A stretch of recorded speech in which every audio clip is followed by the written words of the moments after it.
All right, it's time. And I just realized that we're still funnily cropped from the last time. I forgot about that. I had to fix that because we were watching a Resident Evil playthrough. Also, I don't know what to do for music this time. If y'all got music suggestions, you know, feel free to throw them on in there. Of course, now it's going hard. It's supposed to be like nostalgic ttrpg or JRPG music. I like this one. Let's see, where is my window? Here we go. Whee! I think, oh, this is all messed up, isn't it? Shucks. I guess that'll be good enough for what I'm doing. Yeah. Alright. Yeah. Alright. What's up, Blaze? You're up. You're up late. I had to double check. And Glee just started texting me. Yeah, she's fine. If you didn't know, Glee's out in California. I think we talked about that last stream. On a business thing. Apparently, people started screaming at each other, did they?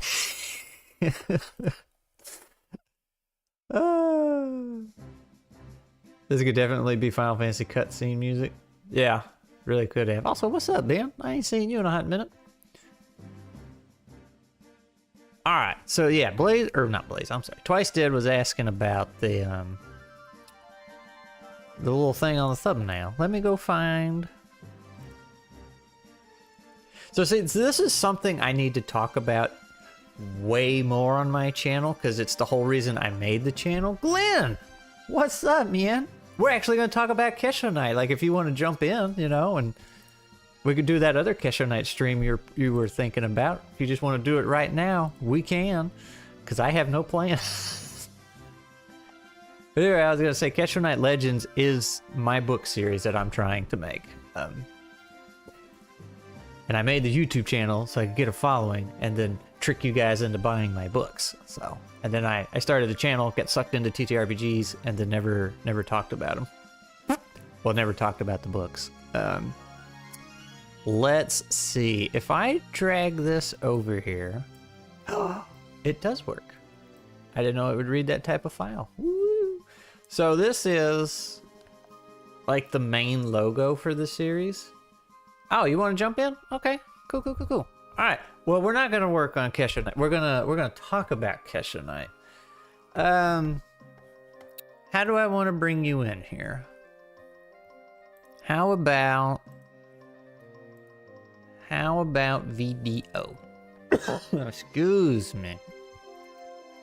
VDO. And then I need to be in here. Hey, it still works. Okay. All right. Glenn, link coming your way.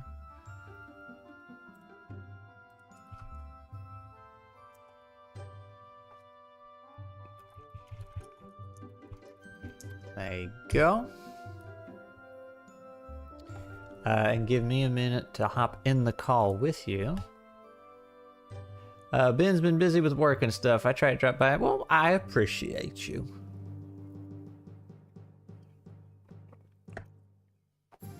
Uh-oh, Twice Dead sick. But excited. Tomorrow I get to play test with a real player after so long. As opposed to fake players. Alright guys, give me like 2 seconds. Y'all have some good tunes, alright? I had my doubts for this thing at first, but it's working for me. Alright. I have to shut my camera off here. If I can find it. Alright. Join the room with the camera.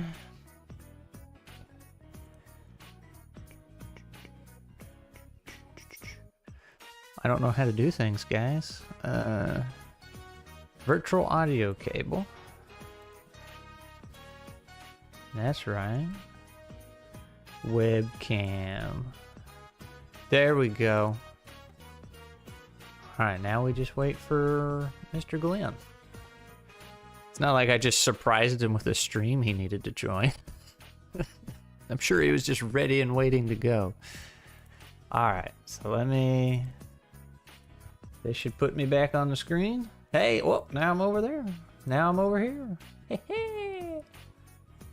I feel like it killed my quality. Dang it, video. Why are you killing my quality? Oh, well. Okay. So now we wait for Glenn. And I think I see a Glenn. Whoa. Look at that. Say the magic words and he shows up. I do.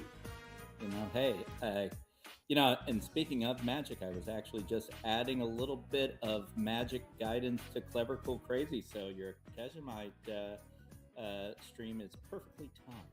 Well, there you go. You're on the stream for all to see now. So, yeah. So before we get into it, I was going to show Twice Dead this. So this is like the main logo. And it's a shame Glee's not in the chat today. So I originally made something similar to this, but it was all made out of different cuts of gemstones because crystals and gemstones are very important. But this is the main logo. She took what I made and then worked on it, and you can see like it's on the spine. I can't really get it to focus. But anyway, so she did that. She took my design, did that, because I told her, I was like, I'm wanting the weird squiggly line stuff. And then she also made these. And these, make it bigger. This one goes over the chapters in the book. And I don't know if I'm going to use the same ones over and over and over and over, or if I'm going to get new ones each time. But like, you can see there's the book. And then this one is a scene break. And I'm showing these all to you for a reason, because in this universe, one guy is writing all these books, and these are supposed to be designs that his people did. And therefore they had to be consistent across the board. And then when I finally found me an artist to make the cover, I gave her those little squiggles, and I was like, I need the head of a dragon that looks like it was made from the same people that did these little designs and doodles. And I'm trying to find the cover. Let's see, dragon art. And this is what the artist lady came up with. So I feel like they look similar in a way, anyway. They do. They've got a certain aesthetic to them that feels like it is from the same culture. Yep. And I thought I lost this artist lady because, like, you know, we worked together and then we went our separate ways. And then a couple years later, and I was like, okay, I need her again. And she wasn't on the site that I found her. I was like, oh no. I was like reaching out to all these places. I couldn't find her, but I finally tracked her down. And she's like, oh yeah, we can do some more. She's costly, but I feel like it's well worth it because I said, hey, this is what I want. And she gave me what I wanted. So I was like, all right, that is worth a small fortune. All right. So we were going to do a little building in the Kesshonite world, but me and Glenn also had a stream planned in the undefined future because he's going to run Clever Cool Crazy in the Kesshonite universe, and we were going to do a little world building stream, figure out what he needed. So we're going to do that now. Absolutely. So, and part of this really dovetails nicely with what you were going to work on, because what I need as a revealer of worlds, the game master for Clever Cool Crazy, is a better feel for your world. And so I'm going to interview you basically about the world, and you can maybe even throw in as we go, like notes and stuff for what you need to accomplish. And I will be starting to percolate what I need to convert your world to a Clever Cool Crazy setting. That's right. Also, I just realized why you were so quiet to everybody, but I got you fixed in the middle of your explanation there. Twice Dead, it should be getting better. Yeah, I it's forgot. so rare that I'm. Well, it's just picking up everything I hear. That's usually what I do because it's simpler, but I had it turned way down for the music. And I was like, oh, crap. No, wait, Glenn's coming through the same thing. Well, Twice Dead is telling us we sound better. Mr. Blawface can now hear. It's like you've been healed. Yep. Should be good to go now. So let me ask a question about the world of is it Kesshonite? Is that a proper way of saying it, or is it something different? Because I gotta get the lingo down. Kesshonite, Kesshonite. Okay, yeah. Tell me a little bit in this regard about the world of Kesshonite. Does it have any sort of origin story or mythology about the beginning of the world, the universe, like that would be at least known to the player characters, which in Clever Cool Crazy we'll call protagonists? We getting another one on. Well, yeah, this is the board I'm jumping stuff on. If you got things you want to put on there too. Oh, I see. Yeah. So like I can just put this on here if you need a spelling. It's like, there you go. Kesshonite Legends. That is awesome. Which, so I award since that's awesome, I have to award everyone in our group a effort. Yay. Well, you better hurry up because Blaze is going to bed. See you, Blaze. Well, you can catch this on the replay. Yeah, it's like midnight or 1 o'clock in the morning for him, so he needs to go to bed. That is true. All right. So is there some sort of lore or legend about how the world of Kesshonite came about in world?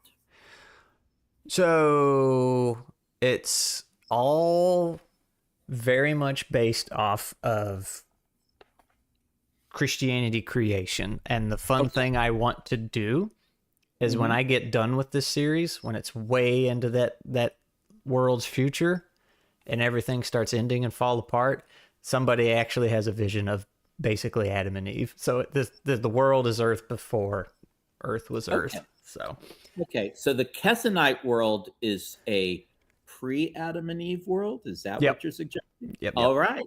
But there was still the Holy War. Satan gets thrown out. He takes his demons, fallen angels with him, and all that. So all that still happened, and then I get to do what I want with it. So there's Satan is still part of this world, but they don't call him that. They have a couple different names for him. One is Umbra, one is Machinibris, which probably sounds weird. I'll throw it on the board here. Oh, it sounds great. I love these names. Very flavorful. Yeah. Let me ask a question since you're bringing up Satan. In terms of Kesshonite, how does Umbra actually interact with the Kesshonite world? Is it more through legends and influence? Is he directly acting still in the world? Does he send minions or agents? Like, how does he interact with the Kesshonite world? So, very much, I guess how you would expect in the normal world. He tries to influence and tempt others like that. The book I'm working on now is he's way more involved in this one. He's actually sends out 6 demons into the world and they go off and do stuff. And this is how vampires get started in this world. They're actually demons. So, well, very cool. All right. So I'm in my head, I'm starting to try and figure out the features and levels I would put to Umbra. So, because you can do that. Not that you would necessarily encounter the Umbra in my session I run for you, but just in case, you never know.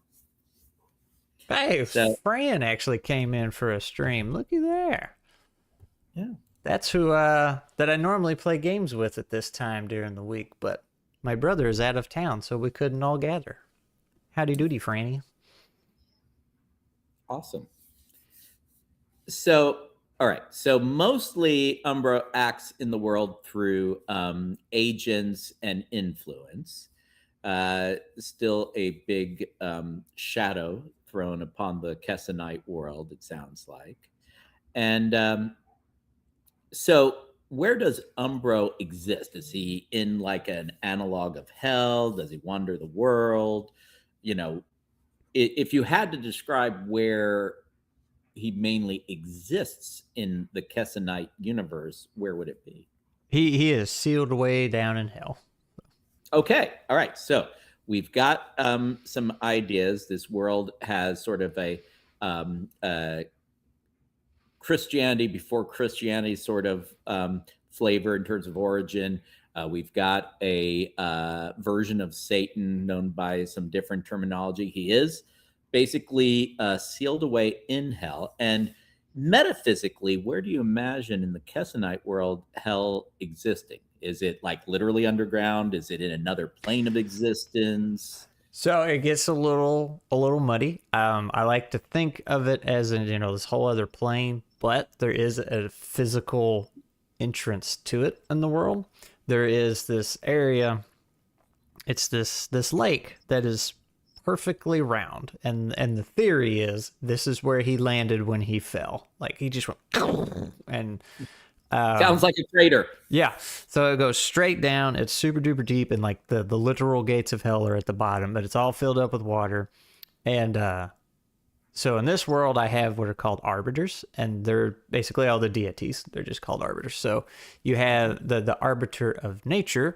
She made this big old beast, and I would have to go figure out what his name is. I forgot, but he lurks in that lake to protect the gates of hell. So to keep him in and to keep other people out. So okay.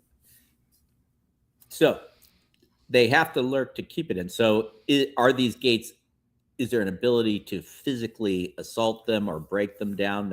That's implied by the way you described it, but is it actually that they can be overcome by physical force, or is it more of a metaphysical lock that you have to accomplish something or have a certain item or password or some other sort of way of dealing with these gates?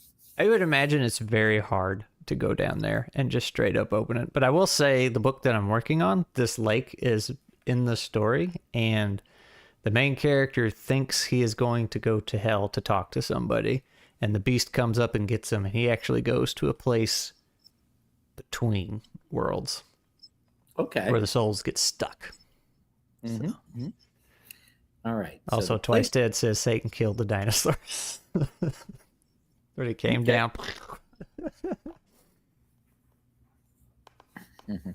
So it sounds like these arbiters have at least one of them has a beast-like guardian for the gates, is what I'm hearing. Yep. Whose name we will eventually look up. I can go look it up. Let's see.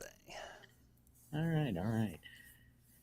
So yeah, you've got a rich lore here, and it's actually very useful that it reflects sort of Christian origin stories, even if it's in a orthogonal way, because it gives a hook for players when they're working their protagonists and dealing with things in the world to have a frame of reference, so that is helpful, especially for using the features of Clever Cool Crazy, because it does leverage a lot of the heavy work of representation of creatures or items through really what's almost descriptor labels that can function as tropes or call back to different cultural references to do a lot of the heavy lifting. So the fact that basically, you could almost imagine, for example, creating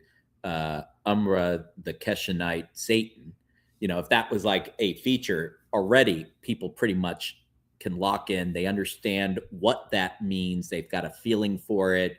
If I put a level on that, we know what a Satan-like figure can or would be expected to be able to do or not do in a setting. So that gives a good hook to start building things on. Nerephid is the monster. Okay. And I'm just curious, what does Urethid look like? Big Leviathan, pretty much. That kind of creature. Big sea monster. big sea monster. Perfect. Okay, strange question. If they were in a 1-in-1 battle, Umbra versus what was your Leviathan named? Neuraphid. Neuraphid. 1-on-1 battle. Who would be stronger? Probably Umbra. I don't think it would be much competition, even though this is a very terrifying monster. Oh yeah, no. Well, that's the point, right? Yep. So Illithid is, and I'm probably mangling the pronunciation. I apologize. Sounds to me like the Mind Flayers almost. I know, right? Oh yeah. So that's going to go into the clip, right? You know the. So we'll make it a short. So all right, let's imagine those two were like literally in a tug of war, physically. Still Umbro for the win? Oh, yeah. Okay. All right. So basically what that tells me is we don't need a lot of different features to distinguish different levels of ability for Umbro in Clever, Cool, Crazy, because he's so OP in a rounded way. A few features can probably capture that. Again, this gives me a feel for what kinds of things I can build. I'm not necessarily build road, or but I might build also to give a gauge of power levels, which when you get beyond human level powers are represented by magnitude in Clever, Cool, Crazy. So let me ask this: can Umbro walk through lava without even breaking a sweat? So he's more like, what's the word I'm looking for? An entity, a presence kind of thing. Yeah. So more a spiritual force rather than a physical force. Right. And also Twice Dead has a very interesting question. It says, how close to the truth are the mortal religions? Did they get it right? And if I'm reading that right, you're asking about the people of the world and how close their religion is to what actually happened. And that is something I had never thought about before until I started writing these books. I was like, oh, wait, we get stuff wrong all the time, and our religion has changed and grown as we discovered new texts and stuff like that. So I'm like, dang. So that actually gives me an out if I decide to change my mind on the world building later. I just bet, well, they had it wrong. So to answer the question, they're pretty close so far. I mean, I'm only one book in. But so there's humans and elves. Those are two species in this world. There is more, but the first book focused on those two. And the arbiter of the elves has fallen. Like during that holy war, they were one that got pulled in, but they actually got pulled out later. And Kesshonite is a very long way of explaining this answer. Kesshonite are these devices that hold the power of the arbiters. There was supposed to be a use for them later, but because the Holy War happened and things didn't go as planned, the Kesshonite was kind of put on the shelf, and then the elf arbiter tried to take those for herself and do this other things, and then she got thrown out, and then the devices went with her. And that's how the world got their hands on the Kesshonite. Now, in the first book, the humans, because they don't like the elves, put more blame on that arbiter and say, nope, she is the one that made the devices, and this is all her fault. They're all her creations. In truth, they were made without her, and she was just trying to get her hands on them. So it feels weird as the writer to write it wrong. So, and I'm like, are people do they want consistent lore throughout all these books? Because it'd be easier to follow, but it makes less sense because so many years are passing and things change and get learned. So sounds like fertile ground for, are you sure your visions come from? Yeah. Yep. I agree. So what I would say, just because I've done similar things in various worlds for various reasons, I think they want consistency. You want to have a main corpus that mostly is agreed upon and won't like totally confuse the reader.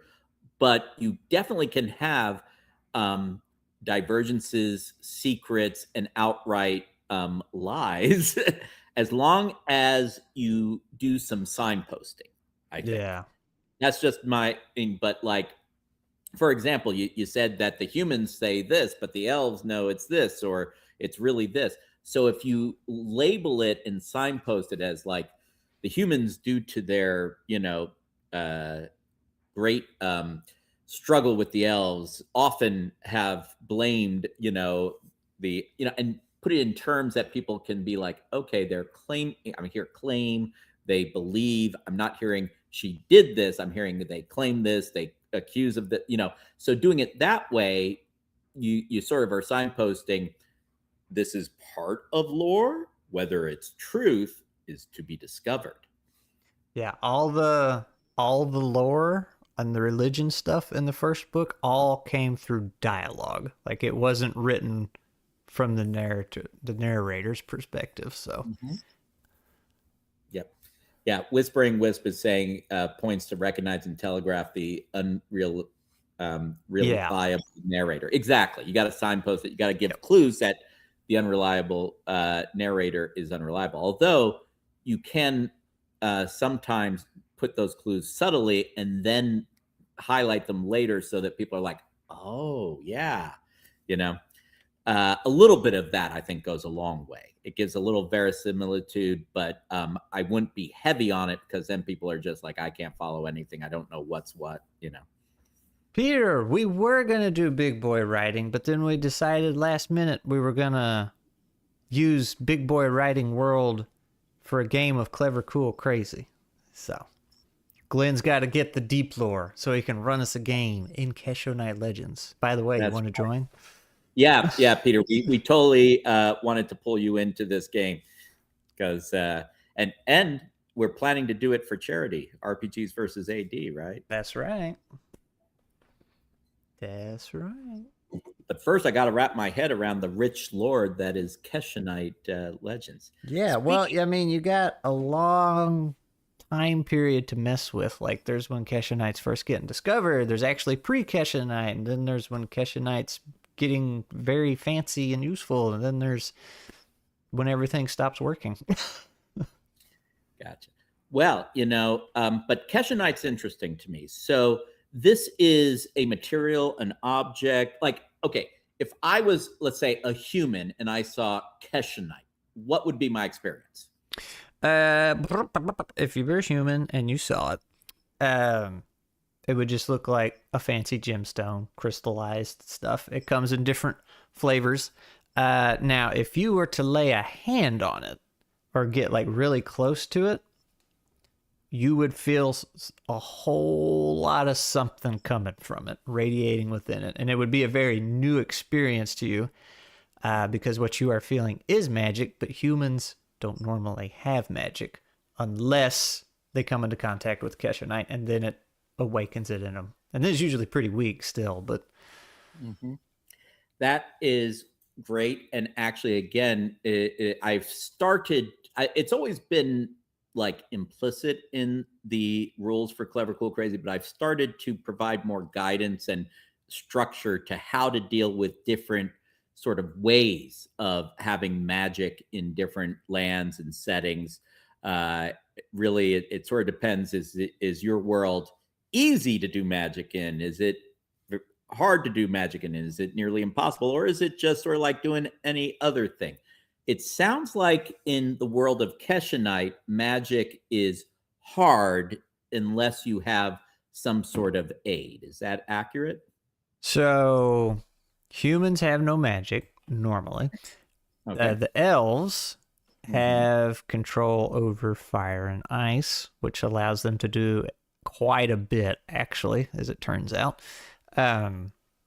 Those are the only two races that I have really explored so far. Now, when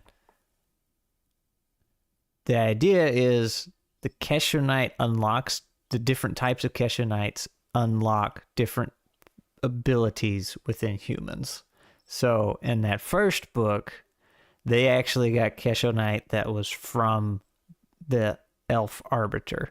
And if I accidentally keep calling them Eshin, that's actually what I called them in the book. But for stream, I'm just saying elf because it's easier. But because they were using that Kesshonite, they got the ability to use fire and ice. So, but that said, whether human or elf using it, you can overexert yourself using magic and basically give yourself a magic-induced heart attack.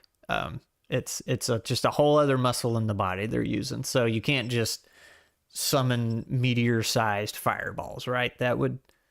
You'd kill yourself in the process. And if you sit there and just constantly little fireballs, you will just pass out. So, yeah. So that may map nicely onto. So everything can be represented in Clever, Cool, Crazy with a combination, and I've come up with an acronym, hot off the presses: FACE, features, assets, conditions, effort. So everything you can imagine, abstract, concrete, people, things, civilizations, factions, can be represented using FACE, features, assets, conditions, and effort. In the case of the magic I'm hearing in your world, it sounds to me like the world is not particularly friendly to magic naturally. So it may even be that certain parts of your world has, as part of the world itself, a condition regarding magic. So if you try to do magic, you gain this condition where you can burn yourself out, like you're saying. It makes it harder. You have to overcome the condition to actually perform magic, which may be why a lot of people can't, or they burn out early. But Kesshonite may be an asset. Okay. So when you hold it, it gives you the power to magnify whatever that specific Kesshonite magic is, to actually be able to use it to overcome the condition, maybe with less risk of burning out, although again, pushing, you might tip over. So I'd have to explore more of the intricacies, but I'm starting to see how magic might be modeled in our gaming system from some of the things you're saying. Yeah. So before I get into that, let me catch up here. Somebody's wanting to know what the heck is Clever, Cool, Crazy. That is Glenn's game. Rules light, ttrpg, very fun. Any dwarfs? Not yet. I have an underground race that went the way of the dodo before the world even started, pretty much. So, and how is are they fossilized now? They might. So what I'm thinking is, no, that's a whole other tangent. Never mind. We might get into that later. How is the tech in this world? The tech is, so Kesshonite is what's driving the tech, and that's what I was going to get into here. So the Kesshonite was kind of uninvited in the world. So that might be why you say magic is kind of risky business. The original plan, the grand design, was you were going to have all these different species. And when I say grand design, not what I planned and then scrapped. Like, this was the plan in world. You're going to have all these different species. All these different species were going to have their own arbiters watching over them.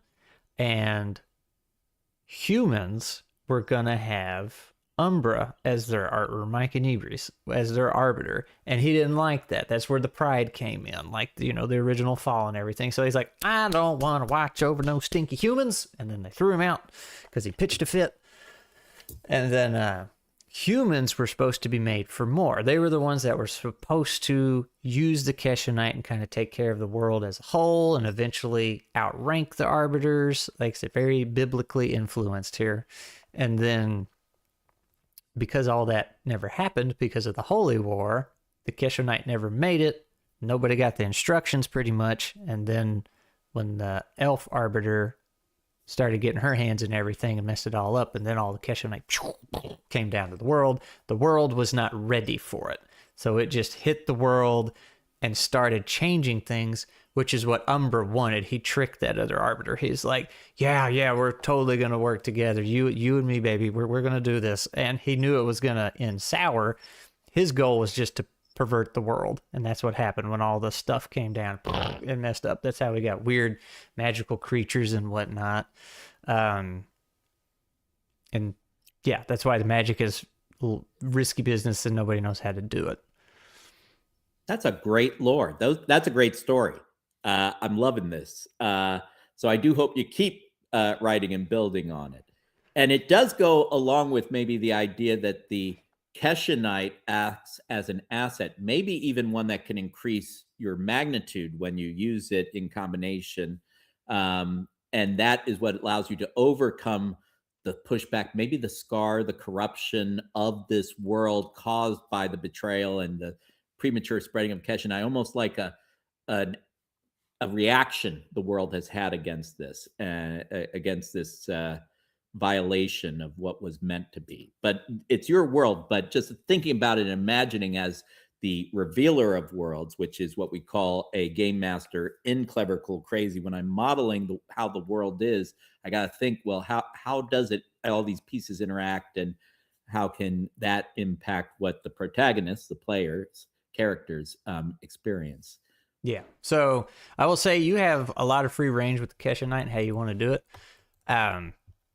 Because I am still exploring it myself. So in the first story that I've written, it's a very, like I said, Kesshonite comes in different flavors, and I knew this one was going to be a very unstable one. So the way that works in that story is humans are able to pull the power out of the Kesshonite. They can't stop it. Once they start pulling it out, it just, and it will kill them and everybody around them. The elves nullify the Kesshonite. They can't pull, all they can do is stop it. So, and that's kind of the whole plot of the story. It's like, oh, now we have to work together, like to use the stuff to stop the big threat, right? Other Kesshonite does not function that way. That book is when they first discover Kesshonite, so they think that's how all of it functions from that. It's not till way later they find out, oh, this comes in different flavors, and they're nowhere near as dangerous as this one. So, unfortunately, that was their first experience. It was a little scarring. Yeah. So we keep talking about the elves, and I am intrigued by them. And Eshens, is that what they're called in world? Yep. I like that name, so I'm going to start using it. Although I'll say maybe Eshen/elves just to start making that bridge. What is an Eshen like? Like, what do they look like? What's their physicality? How do they resemble elves that we may have heard of other worlds, and how do they differ? So they're pretty, I will say, typical run-of-the-mill elves. They look like humans, got the pointy ears. The big difference is their ability to use magic. That natural ability to use magic, and I'm thinking they're going to be the only species that does, because the reason they have it is their arbiter is a little feisty, and really, she's prideful, but at the same time, it's because she like really, really, really loves the people she's been put in charge of. And she's like, I want the best for them. So when she was catching wind that the humans were going to have all this great stuff, she pitched a big fit and was like, well, what about my Eshens? They deserve more. I want to have more. And, pitched a big old fit. So that's how they were granted the ability over two of the elements. So that, there was some discussion in the heavenly round table, and they're like, all right, well, we can give you this if you stop squawking. So and 2-3 questions real quick about your world. So are all the arbiters generally equal in ability and capability, or is there a range and variability? That's one question. 2 question, just a reminder, the Eshens, fire and ice, was that the 2? Yep. Okay. And 3, because they have sort of been granted this by through their arbiter, does that affect anything about how their physicality presents? Like, are there, and is it every Eshen can control fire and ice, or are there some that are fire, some are ice, some are none of the above, some are both? So those are my questions. All right, so starting with the second one, because I already forgot what the first one was. The second one is they all have the average. is fire and ice, and they're all on average pretty good. But I try very much not to say, okay, all of these people can do this thing, because that's a thing that happens a lot in writing. It's just like, no. Like, you're going to have your variances. So the first book actually has one Eshin who is ridiculously large, very strong guy, does not use any magic. And the book never says why, but the deep lore is he can't. Like, he's really bad at it. So their skill level, and when I say skill, I mean like, oh, this guy can summon a flame the size of a candle wick. Like, that's as big as he can get it. Whereas the other guy can, like, make a big old thing. And like I was saying earlier, it's that extra muscle in you. It's something you can work out and get better at, but some people can just never really bulk up and get that strong, right? And some people are just naturally a little stronger. Haven't toyed with the idea of one only being able to control one or the other. I could see it happening because, like I said, variances happen all the time.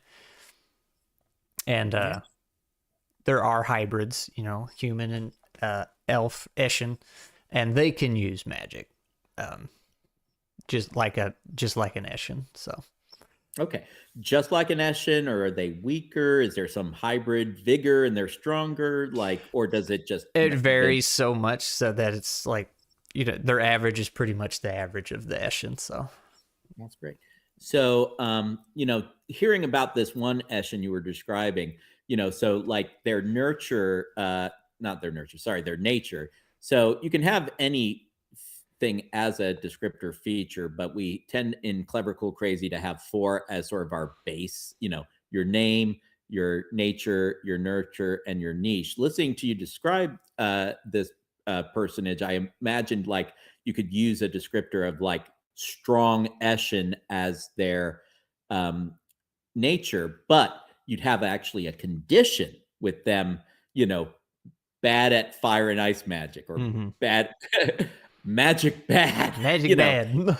Does not work. So what you would see is, when they were using, like, doing things like feats of strength and stuff, they'd probably just use straight up their strong Eshin feature, and wouldn't affect their condition, wouldn't affect that, right? Whereas, let's say they're trying to do some Eshin magic, so they can do it because they're a strong Eshin, but that condition would make it very hard for them, on top of anything else in the world that pushes back against magic.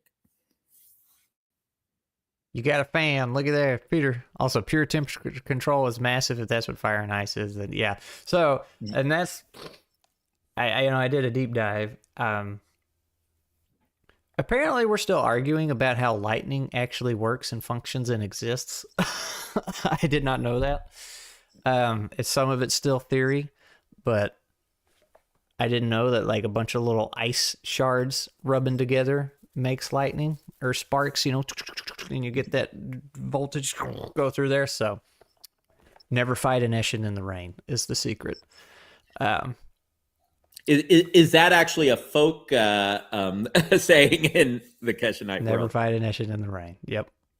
So, but anyway, you were talking about the arbiters. The question came back. So are they like different ranks or whatever? So I haven't officialized it, but I do kind of have like a map laid out of the tiers of arbiters. So you have, the guy that made everything, and then right under, so he's just called the Light, and it's very original. Okay. I know. So there's the Light.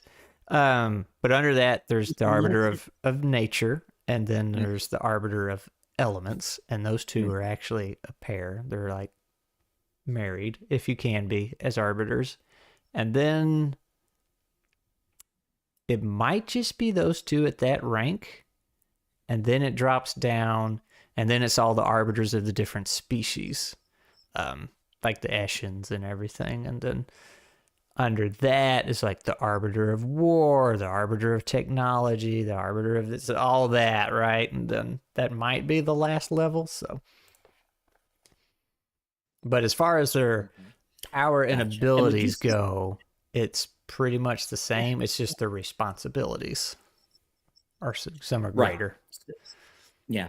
So, for example, if I was modeling your arbiters in Clever Cool Crazy, one way to do that would be to have their actual, because they do have names from what I heard. Yeah. So they have their name, which would be more their reputation, sort of maybe their personal connections with different like elves or different arbiters, but their niches would be arbiter of war, arbiter of the elements, and we could then put the level and magnitude that would be appropriate to rank those arbiters in terms of overall power, but the way they could use that power would be directed based off of what they're an arbiter of. Yeah. So yeah, no, that works, and that's cool. I gotta say, I've been listening through a lot of this, and I'm definitely getting. I feel like I can feel some parallels to the way Tolkien's Legendarium and the Silmarillion sort of took both, elements of early European mythology and kind of informed it with a Christian perspective and worldview. And there's a few things about the way you're describing things and stuff that I keep flashing back to, like the Valar and the Maiar and the humans and the elves. It's not exactly one-to-one, but it definitely has resonances in that regard to me. Well, I don't know anything about Lord of the Rings, so. And that actually makes it cooler, because this is parallel evolution. Yeah. Because I think you've tried to solve a lot of things, bringing in sort of what's basically fantasy world tropes with having some level of Christian mythology or Christian theology inform it. And that's a lot of what Tolkien, I think, did. So you both kind of maybe started from a similar position and had some parallels developed through that. Tolkien 2.0. Yeah. So are Eschens bigger or smaller than humans? The same. They have the same range of height. So none of the elves are tall and skinny or whatever, the JRPG trope. Gotcha. And just to get another feel, yep, Twice Dead Mage is validating us. Mm-hmm. So, yes. So are elves are Eschens similarly lived in terms of life expectancy as humans, or do they have much longer lives? It's the same. So far, I'm looking at most species to last around that human length until you start getting into the more beastly ones, which are, I have a handful of races that were unapproved by the light. They were made after the fact. So, yeah. And they all, the Eshin Arbiter, when she gets thrown out of the heavens, because see, if you kill an arbiter of one of the species, they all die. Like the arbiters are connected to the world, which is something the first book explores. And so they throw her out, but they're like, well, we can't kill her because then all the Eshens die. So she's wandering around, and then she's just, I got a story for her. She's going to try and, make Eshens rule, take over the world and all that. But while she's roaming, she's getting the Kesshonite and trying to create soldiers, essentially. She's making new species. And, when they don't do what she wants, she abandons them, throws them out, and all these abandoned races get adopted by the Arbiter of Nature. They just kind of fall under her protection. So I like that. It's got a richness and a almost sweetness to it. So, okay. How common is Kesshonite after its discovery? Like, was it the problem that people just didn't recognize it, and now that they know what to look for, they're mining it right and left or finding it in nooks and crannies? How does one find Kesshonite? It's usually buried underground, and it's a crystal that just kind of grows like a plant. It has a center bulb. If you're familiar with plants, it has that bulb, which they call the heart, and it grows out. And the different types grow a little differently, but it goes through the phases. So when they discover it, And then, they're like, oh, this is super dangerous. Maybe we don't. And we put a ban on it. And then people are like, we can't do that. They try experimenting. Things go a little sour. So it kind of gets banned, unbanned a couple times. And then when people learn, oh, there's other types that aren't so dangerous, then you have all like your little territory wars, civil wars over it as people try and hoard it. Like kings and queens try and hoard it, and they're like, nope, it's only for us. And then all that happens. And then it eventually gets to the point where it's very widely accepted. Like it's freely it's available to everyone. People stop hoarding it, and because it becomes such a core piece of the technology, everything is built off of it. So like this is when you start getting all the cool stuff, which is the whole reason I made it to begin with, so I could write stories with all the cool stuff with like airships and junk. That's how you start getting all that weird stuff. All right, Magitech Steampunk, which actually does bring me to a question. Is your world basically real world physics plus Kesshonite magic, or does it have its own physics? I would say real world physics, if I'm understanding correctly, and then the Kesshonite magic. So, how you have like steampunk, and then steam just kind of makes things happen. I do. That don't make sense. So kind of like that. That's how the Kesshonite is. This is Kesshonpunk. Kesshonpunk, yeah, crystal punk. All right. So yeah, it does stuff like that. So like the book I'm working on now, it's much farther ahead than the first one, and it's the main character has the first gun. Okay. So, and is it powered by little crystals of Kesshonite? He actually has some of that unstable Kesshonite in it, so it just has that endless power to it. So he's very dangerous, but his whole how he gets a hold of that gun is like some forbidden demonic knowledge and everything. So it dies, at the end it gets buried. So spoilers, I guess, but. So the unstable Kesshonite just keeps growing and growing and like the power output. Yeah, it's like, super unstable. It just kind of lets it all out. Is it almost like a nuclear reaction? Like you get a critical mass, and then it like just it makes craters. Okay, that is really helpful. So I can imagine unstable Kesshonite even maybe building into it a clock.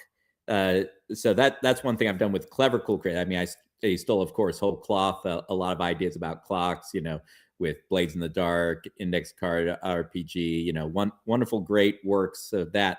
But what I have done is I've mostly started to embed it in assets and conditions. And it can be a countdown or a count up, if you will. So for example, the Kesshonite would have basically a countdown, but it's building in power. And then when it hits a certain point, boom. So every time you use it or certain features, you click up the clock on the Kesshonite asset, which can sometimes be a condition against you. That's one thing that can happen in Clever Cool Crazy. So maybe it's an asset until it reaches that certain clock, and then boom, it becomes a condition that blows you up. Could be. Kablooey. You and everybody around you. Yep. We have a comment about warpstone. Yeah, Skaven technology. So I hadn't thought about that. I've despite all the Vermintide 2 I played. Mm-hmm. So is the world of Kesshonite actually set on a sort of before our history Earth, or is it set on a different planet and just same creator? The idea is that it is Earth. That is our Earth before it was the Earth we knew. So great, that is helpful. And are the continents roughly the same, even if like what people call them and who lives where is different, or is it so far back even the continents are different? Oh yeah, the continents are different. It's like totally different. Okay. So the world, because the Kesshonite came in and messed everything up, right? It changed stuff. So when this world ends, it's kind of like Big Eraser and starts it over. So Gotcha. So basically, the Kesshonite or the world ends and gets a rewrite. yeah. That's cool. All right, that is very cool. How powerful is Kesshonite? Like, what is the biggest thing someone could do with Kesshonite? Well, and this is what what's his name? Wes is gonna fuss at me for when we do our Bashkin Bash. An entire city gets wiped off the map because of Kesshonite. That's when an experiment goes wrong. It just, and that unstable Kesshonite overloads and just that whole kingdom just becomes a crater. Yeah. As far outside of that, it would depend on what you made with it. As far as just holding it and saying, I'm going to do a thing, not much. It's the machines you would build with it. So you could, like I was saying, build some airships and things like that. They'll come up with explosives, I'm sure. And especially if they learn how to use the unstable Kesshonite, that could be their nukes, right? They could figure out how to encase it in something, launch it. So Twice Dead Mage, exactly what I was thinking. Nuclear weapons scale. So that gives me a physical anchor in the real world that I can use to gauge what sort of range of magnitudes Kesshonite machines might be able to reach. Again, you don't have to be exact one-to-one mapping in Clever, Cool, Crazy, but where possible, I try and find physical benchmarks for at least the magnitudes to give a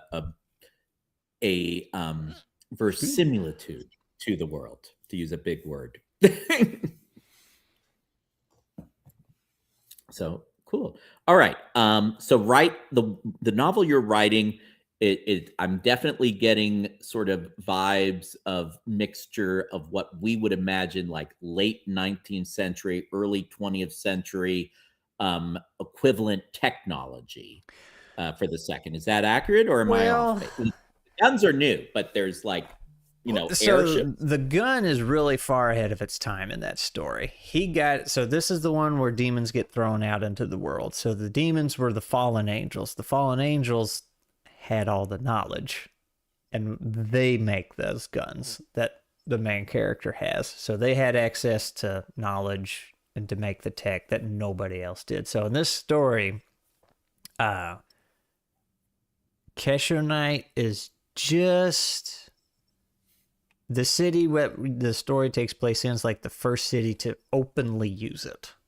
Okay. And they're inviting other people in like, hey, come here, use Kesshonite, let's invent new things. So in the story, you're actually seeing houses get remodeled to fit new Kesshonite technology, like stoves and heaters and stuff like that. So it sounds like the Kesshonite revolution is this world's equivalent of the Industrial Revolution, perhaps. Yeah, and they're like, that story would be they're about to start it because it's not legalized Kesshonite, but just made it available to everyone in that city. So interesting.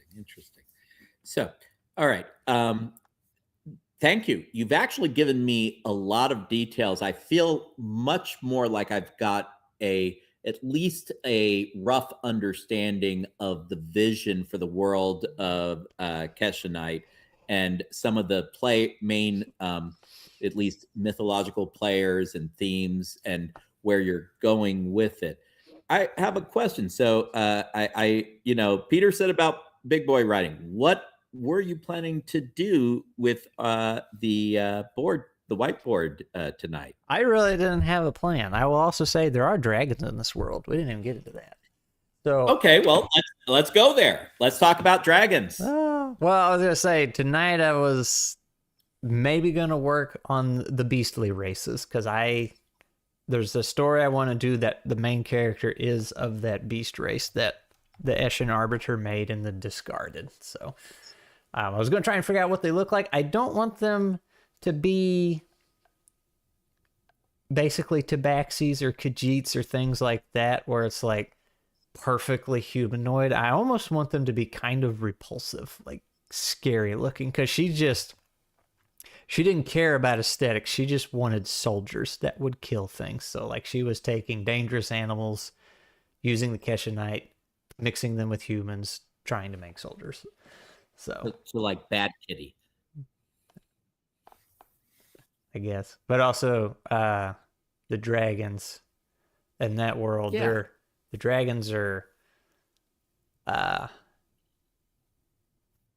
Arbiter's German shepherds, essentially. They're like Arbiter's best friend. So like the dragons, even though people don't understand it, the dragons are actually kind of holy and important. One might even call them divine. Divine. That's right. That's the word I was looking for. But people are just like, no, dragons just eat people. That's all they see. Do dragons in the world of Kesshonite eat people? They actually don't, except for the one in Bashkim's story. And she is highly frowned upon for it. Highly frowned upon. Oh, I'm disappointed in you. What was the name of that man-eating dragon? Rin. R-I-N. Rin the disappointing. Rin with the eating habit. Anyway, how big do dragons come? What sizes do they come in Kesshonite world? Very large. Eat a couple people in one gulp. Just okay. And they're the what I would call proper dragon in the sense that they have front arm leg thingies and back legs, not a wyvern or a worm or anything like that. It's proper dragon. Okay. Do they have wings? Yes. Okay. So they have 6 limbs, the 4 for quadrupedal, and maybe do they use their front limbs for manipulation of things? Mm-hmm. Okay. So a little bit more like what we currently see as some of the modern Western style dragon depictions. Yeah, let's see if I can find a picture of one I'm talking about. Oh yeah, we need a picture. That'd be awesome. Preferably of Rin with like little like arm hanging out of their mouth or something. Here's not this spiky by any means. I acknowledge this guy's got a bunch of spikes, but that's because he's the white dragon. He's the bad guy, so he gets spikes. But that's the limbs I'm talking about right there. You know, your two wings, 2 front arms, 2 back legs. I am not. There's way too many spikes though. So, oh, there we go. Now I see him. This one's better. I like this one. There we go. Oh, it won't let me paste it. Oh, God. I got to make it small. So you mentioned about colors. What range of colors do dragons in Kesshonite world come in, and do the colors have any meaning? Bye, Peter. We got to schedule the Bashkin Bash, too. We almost have it down. But anyway, so the colors aren't super important. Rin is very proud of her scale color. But that's just her because Rin's a goofball. But the white dragon, I called them out specifically because there are no white dragons except for these that appear in the story. And the other dragons don't even consider the white dragons. And I know I said the word dragons a lot of times, but they're like, there's something else. Like there's something nasty and something evil. And if you read the book, you will find out why. So other than that, the scales, reds or blues, greens, yellows probably. So. And do Kesshonite dragons breathe fire, breathe anything? So they can all breathe fire. Some of them, like Rin, can also breathe ice and maybe another element or two. And I think it's, if I remember my own lore, being able to do 2 is kind of a rare treat. And then there's like the super rare that can do 3. but they all have fire because dragons are very religious. When they die, they have to perform this ritual. Another dragon has to use fire to burn the body of the deceased dragon. Burns it down to where the bones become ash. And that, because they think that is the only way their soul can pass on. And that's why they are all able to breathe fire. But this also is a way for me to cheat and make dragon bones and dragon scales very rare and hard to find. Okay. Yeah. No, that is good to know. And very hard to find. Are there reasons people would want to find dragon bones and dragon skins? Yes, because they're like, the dragon bones are stupidly heavy and strong. And the scales are, just durable, good armor. So. Gotcha. So if someone had dragon scale armor, that might be an asset because it is so above and beyond usual equipment that it would confer an extra sort of bump up. Yeah, either you got lucky and found a dead dragon somewhere and desecrated its corpse, or you were so strong you didn't even need the dragon armor. It's just a fashion choice at that point. Yeah. Okay. Making a statement. So it sounded like a lot of the beast folk are sort of mixtures of things. Yep. Part of what you were describing with the dragon sounded like it related to the Kesshonite of the Eshens, but maybe because of the fire and you mentioned eyes, but maybe it was just that those are the most common elements that Kesshonite magic sort of imbues. Well, I'm going to completely ignore what you said and post this because that was actually a reference image when I was making the white dragons. Just this unholy looking thing. I don't know if you can see it or not. But... All right. So what was the question about the beast? Is there a relation between the dragons and the Eshin Kesshonite? No. Dragons are their own thing. Okay. That makes sense. And the other thing you did say is that they're more like the divine, German shepherds of the arbiters. They were not quite arbiters' pets, but they were there to help them. And like before the world fell apart, they were their assistants. They were their helpers, and they still cling to that. Like they know that for certain. Like because they live so long, they're like, we remember what it was like before everything went. Yeah. A dragon is an arbiter's best friend, it sounds like. Yeah, it's an arbiter's best friend. And they still, like, even though people are sometimes trying to hunt them, it usually doesn't go well for the people, but they still are, like, watching over people and areas and cities and stuff because that's, like, in their blood. Okay. And are I'm imagining dragons are either very long-lived or immortal?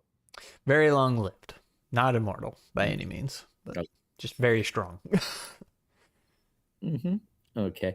And, you've got in this Legends all these arrows on your storyboard going out to these different categories. Maybe we should run through them. Oh, yeah. So this was something I snagged from a previous board. These are actually different books I'm working on. So Bashkim's the one that's at. Ferrandi is the Eshin's Arbiter. I actually started this story after Bashkim. It's about her falling, her wandering the world, doing all the stuff we talked about earlier, and eventually being defeated, but not killed. And then this is, I was struggling. I had a really good start, a really good beginning, and a really good ending. And I was like, I don't know what to put in the middle of this story. And I was really struggling. So I was like, well, let me take my own advice, put it on the shelf for now, and I'll work on this guy. Because I had actually written this one before, and this is how I got started. So I was like, well, I technically have the full story. It's a mess, and it needs edited, so let me rewrite this, send it off to editing. Started having a bunch of editing troubles, so we're still on that one. This is a story that takes place even before Bashkim's time. So it's like no Kesshonite. It's all about dragons. This is the beast one. Galanor is a beast lady. Glee really wants me to write this one because I started this and got pretty far, and it's a pretty good story. These ones come way later. So. All right. So, all right. And the one that Glee really wants you to write is about, you said, a beast lady? Yeah, so she's one of the beast people, beast species that Ferrandi makes and then disregards. And she is, so her, not all of the beast, I was just calling them beast kin. I don't really have a name for them yet. So all of the beast kin, they're all doing their own things. It's not like, oh, all beast kin believe this thing. So her tribe and the tribes around her, beast woman, love me some beast folk. They're super against Kesshonite.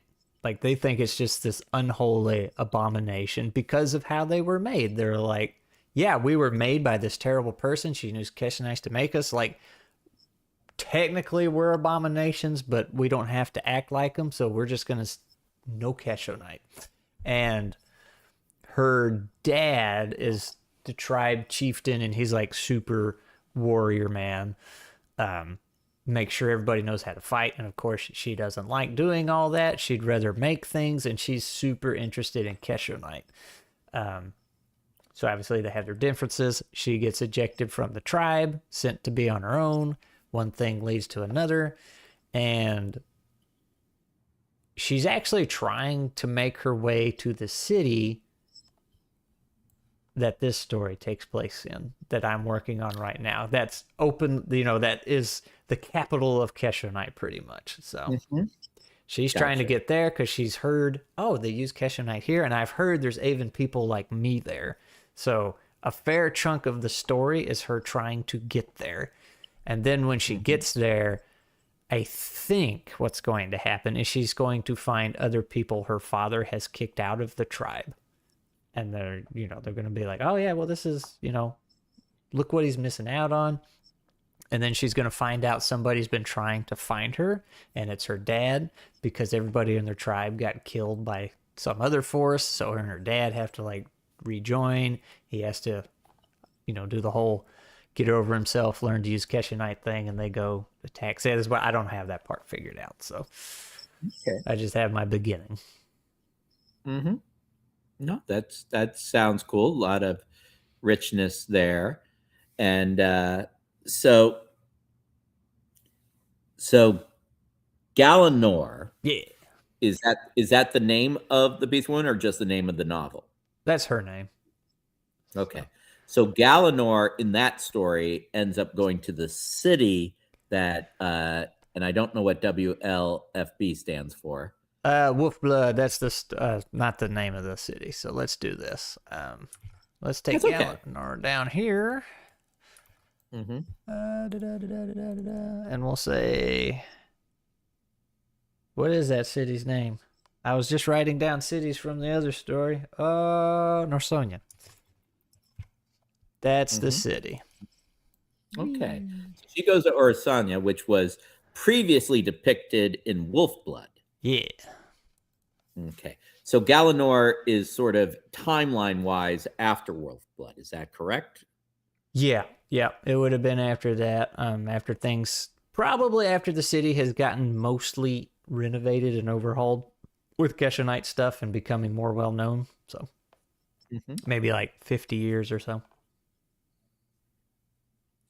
So listening to sort of the timeline, what stories you have been so far, various stages of either having written or having a draft versus having a beginning or end.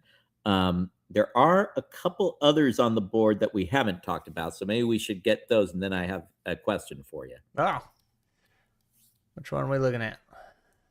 I'm looking at, I think it's Zakai and Johto. Zakai and Jeto. Yeah. So they're like kind of together. So this guy, Zakai, he's actually the one writing all these stories. The chronicler. Yeah. Yep. So that's about him. and his adventure, how he comes to, what happens to all his people. I'm super against trilogies. I don't like them because 9 times out of 10, when somebody writes a trilogy, they didn't need the second book and they only needed half of the third. Because, like, they get in this situation where they have to come up with filler. So I say that to say this might be a trilogy because there's so much going on here with these two guys. Okay. And it's all connected. Like, I might be able to have Jato stand alone, but his story, he is, I don't know if this entire species is going to survive the editing process, but he's like this lizard type of species. Okay.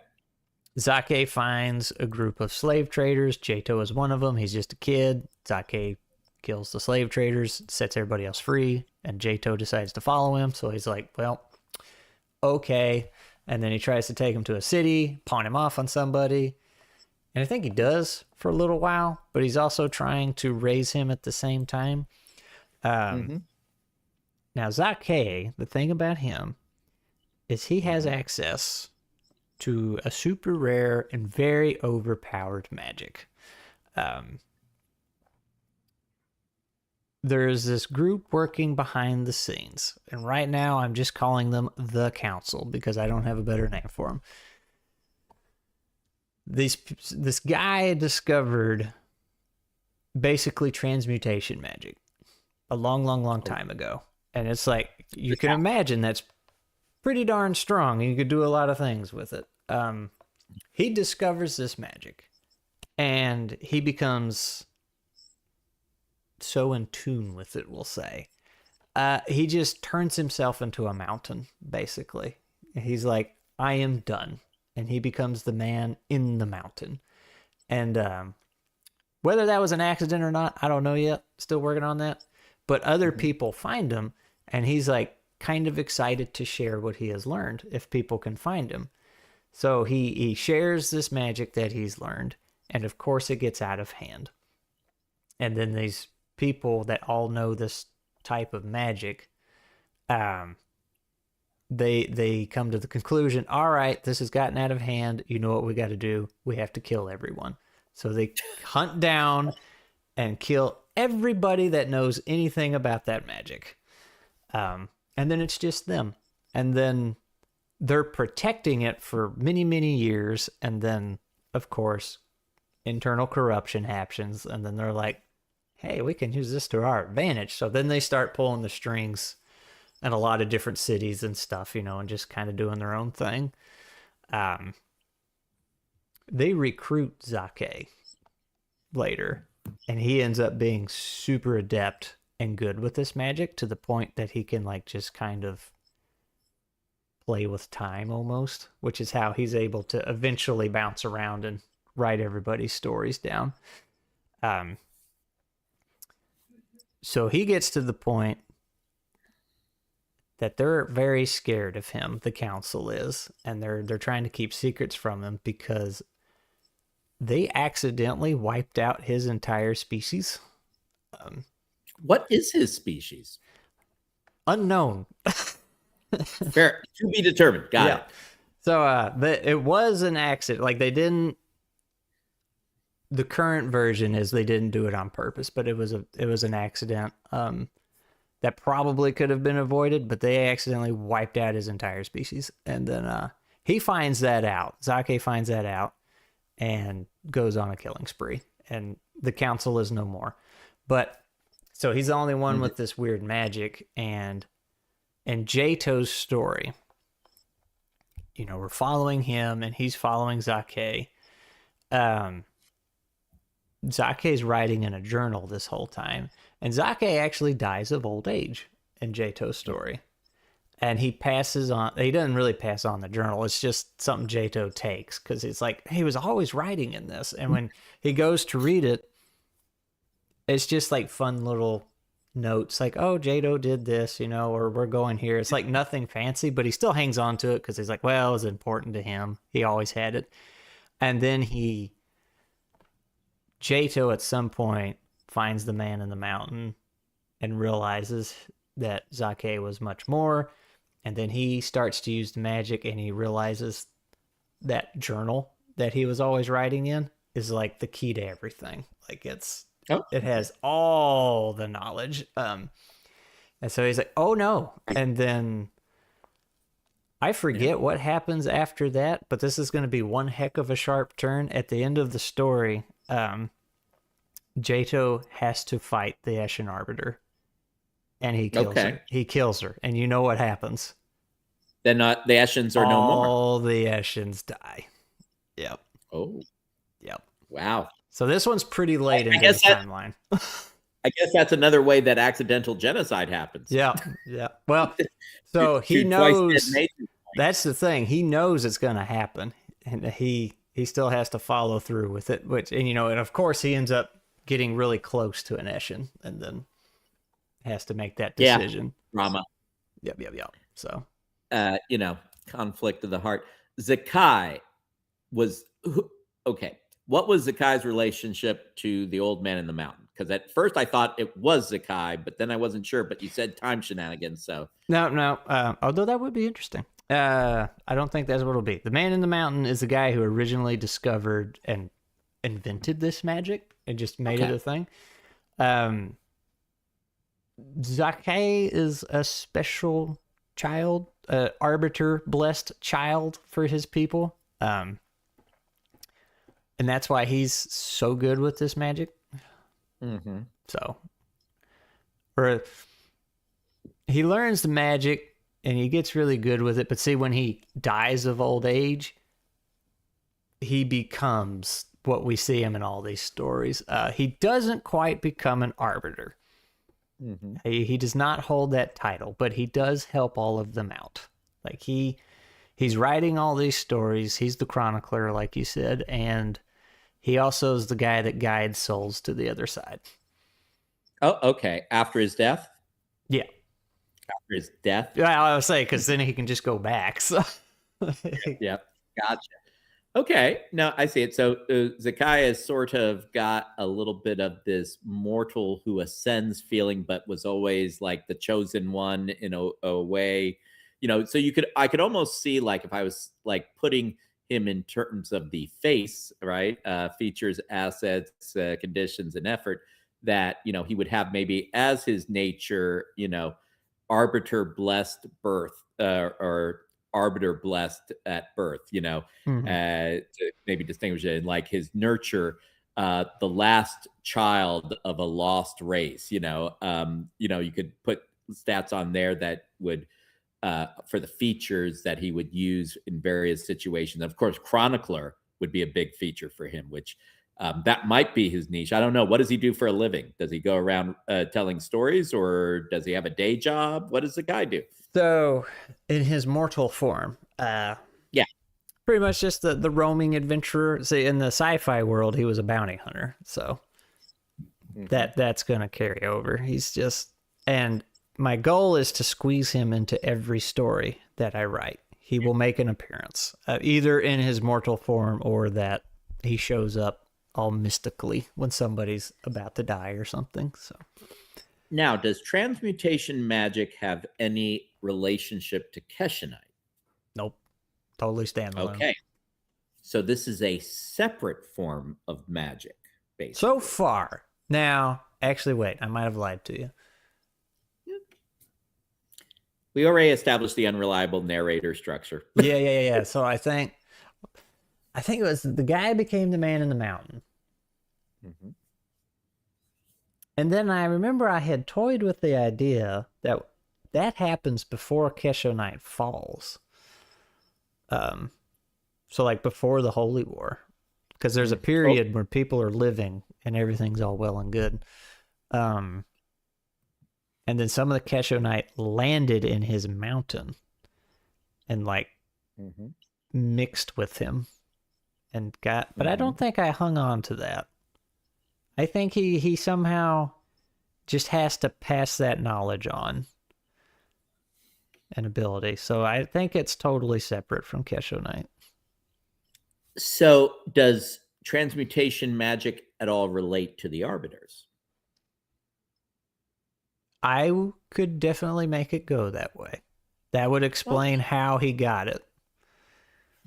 Because you don't have to anyway. Well, I want to say, because there is another story not on the board, where an arbiter willingly comes down to the world and gives up her arbiter status, but carries some of the power, and she ends up kind of becoming a piece of Kesshonite at some point, and they use her to get special powers and stuff. So I could see something like that happening.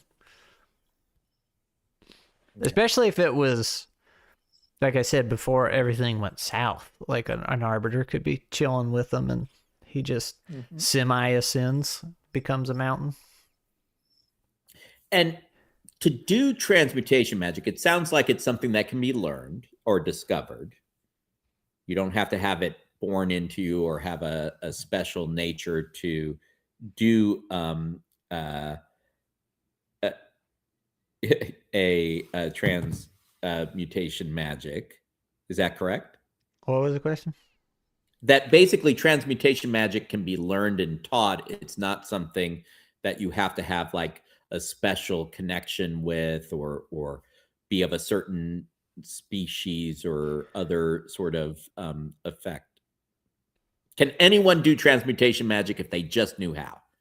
That's kind of what I'm thinking, but it's got to have a high price to pay to acquire it. And that's something I haven't figured out yet. And now, like we were saying with the basic magic, like it's very strenuous on your heart. It might be that. That might be the route to go, where it's just like, yeah, this is going to take it out of you when you do it. And that could be what Zake's so good at it. Like it barely phases him. Let me ask a question. If you take your time doing transmutation magic, does that make it easier to do or harder? Might depend on what you're trying to do. Like, are you trying to hold 200 pounds over your head for 20 minutes? Or, like that would become very strenuous. Not saying that's what you're doing with transmutation magic, but... Right. Or are you just trying to do a bunch of tiny little reps? All right. Let's say I want to turn lead into gold. Okay. We'll go with the classic alchemy for transmutation. Yep. Let's say I want to turn a pound of lead into gold. If I did it over a long length of time, would that make it easier and safer to do, or would it actually make it harder to do? And do I have to continue doing transmutation magic to keep it in gold form, or once you do it, it's done and it's stable? I like the idea of it if you take your time, you'd just be very, very tired. Like it would be safer, but you'd be super exhausted by the end of it. But also like what Twice Dead just dropped. Well, also I like his question: how did the man in the mountain create a whole ass branch of magic? But his other thing here: transmutation magic could poison your mind, whereas normal magic can give you a heart attack. Like we talked about, transmutation magic could give you magical Alzheimer's or some other brain thing. So then if we built in some story about transmutation magic into our one shot, we could have some there you go. To Alzheimer's. There you go. Versus AD. Yeah. Oh, there we go. Wes has started the Daggerheart chapters 3 and 5 book club. Oh, I'll say everybody's streaming tonight. I started to cancel mine. I was like, well, I don't want to overrun everybody else's. You were there first. Anyway. So what I'm hearing is transmutation magic is physically or spiritually or mentally exhausting, and it can eventually like warp your mind or damage your mind or degrade your mind if you're not lucky / careful / strong. One way of modeling how the world would react to a protagonist using transmutation magic might be to give the world both that a condition, that it can impose on others, as well. Like whenever someone is in this, in the world of Kesshonite and they try and do transmutation magic, they get the condition of mind warping or, mind degrading that they have to fight against, by spending effort, for example. Hey ho. And in fact, you can but you can have the world also have a pool of effort that it can spend to counteract it. So if you take your time, you can kind of chip down on their effort to make it easier on you. That would be one way we could model it. The nice thing about using face, using features, assets, conditions, and effort, you can model different things with different sort of levers and buttons to make it fit better how you want it to feel doing it or working against it. For sure, for sure. So I also like the idea of not your initiation to it, but like when you're first getting to the transmutation, I feel like there needs to be some kind of high cost just to get started. And then to balance it out, you would probably also need some kind of cost, like we were talking about just when you use it. Competing clocks. Is that what you're getting at, Glenn? Well, I wasn't, but that is a way you could model it. But I was thinking more a effort cost, literally an effort cost, because effort is a resource that both protagonists and things in the world can have. And basically, you can spend effort to increase your pre-roll level, to give you extra dice up to the 4 if you don't have the 4 dice to roll. So by giving both your protagonist effort and effort to what they're working against, you might have to spend down their effort to overcome it, or spend your effort in a big burst, which would be like getting exhausted. You could even imply, and this is something, you kind of almost planted the seed of, Scrat, back when you were playtesting an early version of Clever, Cool, Crazy. You could even like pump up your level by accepting a condition after the roll, like, So there's a couple different ways we could model it depending on what we wanted to focus on. Twice Dead, though, you're not that far off with the clocks. It's more like expending resources over time to try and chip away at each other. But that's got almost its own sort of not literal time clock, but resource time clock built in. But you could actually model it literally as a clock. That is another way to go. But then you would expect it to have a sort of a life of its own. It's not so much how long you're taking or how much effort you're putting into it, but how much time is passing, and either decreasing or increasing the strain based off how the clock. But again, we would probably embed it in like either a asset or a condition if we had a clock approach to that. So transmutation magic is wild, man. And it sounds like it's there from very early in the lore of the world, but then is virtually lost to the world. And so Kesshonite becomes the new hotness, which people start, so like transmutation magic is the old ways, the lost ways. Kesshonite is the new magic, the new hotness, the new technology, filling that gap, if you will. Will it face the same fate? Only Scrat knows. Well, Scrat has a lot of work to do with the transmutation magic to make it work. But so far, that's the idea. And the council is hinted at in the first book. Like, I guess, I don't think we have anybody in spoilers here, but I was saying Zake had some history with the council, and Zake is the one writing all these books. At the end of each story, the epilogue is just this little write-up that's kind of more directly from him, instead of, the rest of the story is told like a story, right? Versus the epilogue is him just kind of wrapping it up for you. It's more direct. And then at the end of Bashkim's story, like the second to last sentence, he writes something in first person. Like he breaks his character for just a second because he's referring to the council. Like it gets him a little upset. So it's one of those deep, deep, deep, deep things you would get several books in and many rereads later. So it's almost like the narrator breaking the fourth wall. Very interesting sort of effect. Sometimes it starts with your brain. Mercury drops in your system ain't good for your sanity. Marked by metal, your body will also start to transmute mercury tears, golden. Oh, you become less and less organic as you go. That would be interesting. Mm-hmm. Yep. Yep, that would be.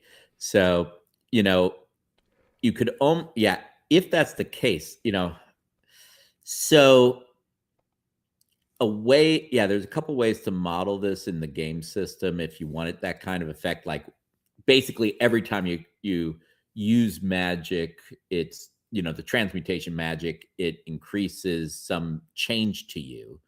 One is you could have sort of if it's more cosmetic or not like disabling of an effect, that would probably be modeled as a feature that would have this may be one of the few instances where we have to use some metaphysics, which is a catch-all rule in Clever Cool Crazy for basically bespoke mechanics to capture something special about the world. But we could build in basically a feature that has its own clock, if you will. Although, with this, actually, I take it back. I think it is a condition. It is a condition. It would be built with its own clock that advances every time you use the transmutation magic. But it would be a slow clock, so it's not that disabling. And that could be part of the resistance you have to overcome to use transmutation magic, is your own corruption, if you will, your own ossification from the transmutation magic. So that's one way it could manifest. And it doesn't have to be one size fits all. Maybe different protagonists have slightly different relations to the world and transmutation magic. So their price might be, variations on a theme, but have slightly different ways it manifests. Also, I gotta sit down and think of what exactly you can do with transmutation. So, yeah, might be a little too OP because that's what the Eshens, when I was writing the first book. I can't remember now. I remember they had a lot more than just fire and ice, and then I was like, "Dang, you can actually do a lot with that." So I was like, "Let me just reduce it down to the 2, and that's still plenty they can do." Since if they can summon fire and ice, they pretty much have access to steam. So fun little detail I had in the book was all their architecture includes a lot of bent wood. Since they have steam, they're able to do that. But yeah, it's weird because you got to get the science out for magic. My sense is that makes. Well, again, if we borrow like hard magic versus soft magic, right? You don't have to, but if you want to have a, internally consistent, comprehensible form of magic, then yes, you do need it a little on the hard side. You do need to sort of define better what it can and can't do. If you want just sort of the ineffable mystery type magic where it's whatever serves basically the story or the wonder of magic, then it doesn't follow rules. It just is. Yeah. And it's something that you may try to understand but never be able to understand because it is mystery. Yeah. I try to avoid those situations where somebody reads it or watches it or whatever and says, why didn't he just XYZ?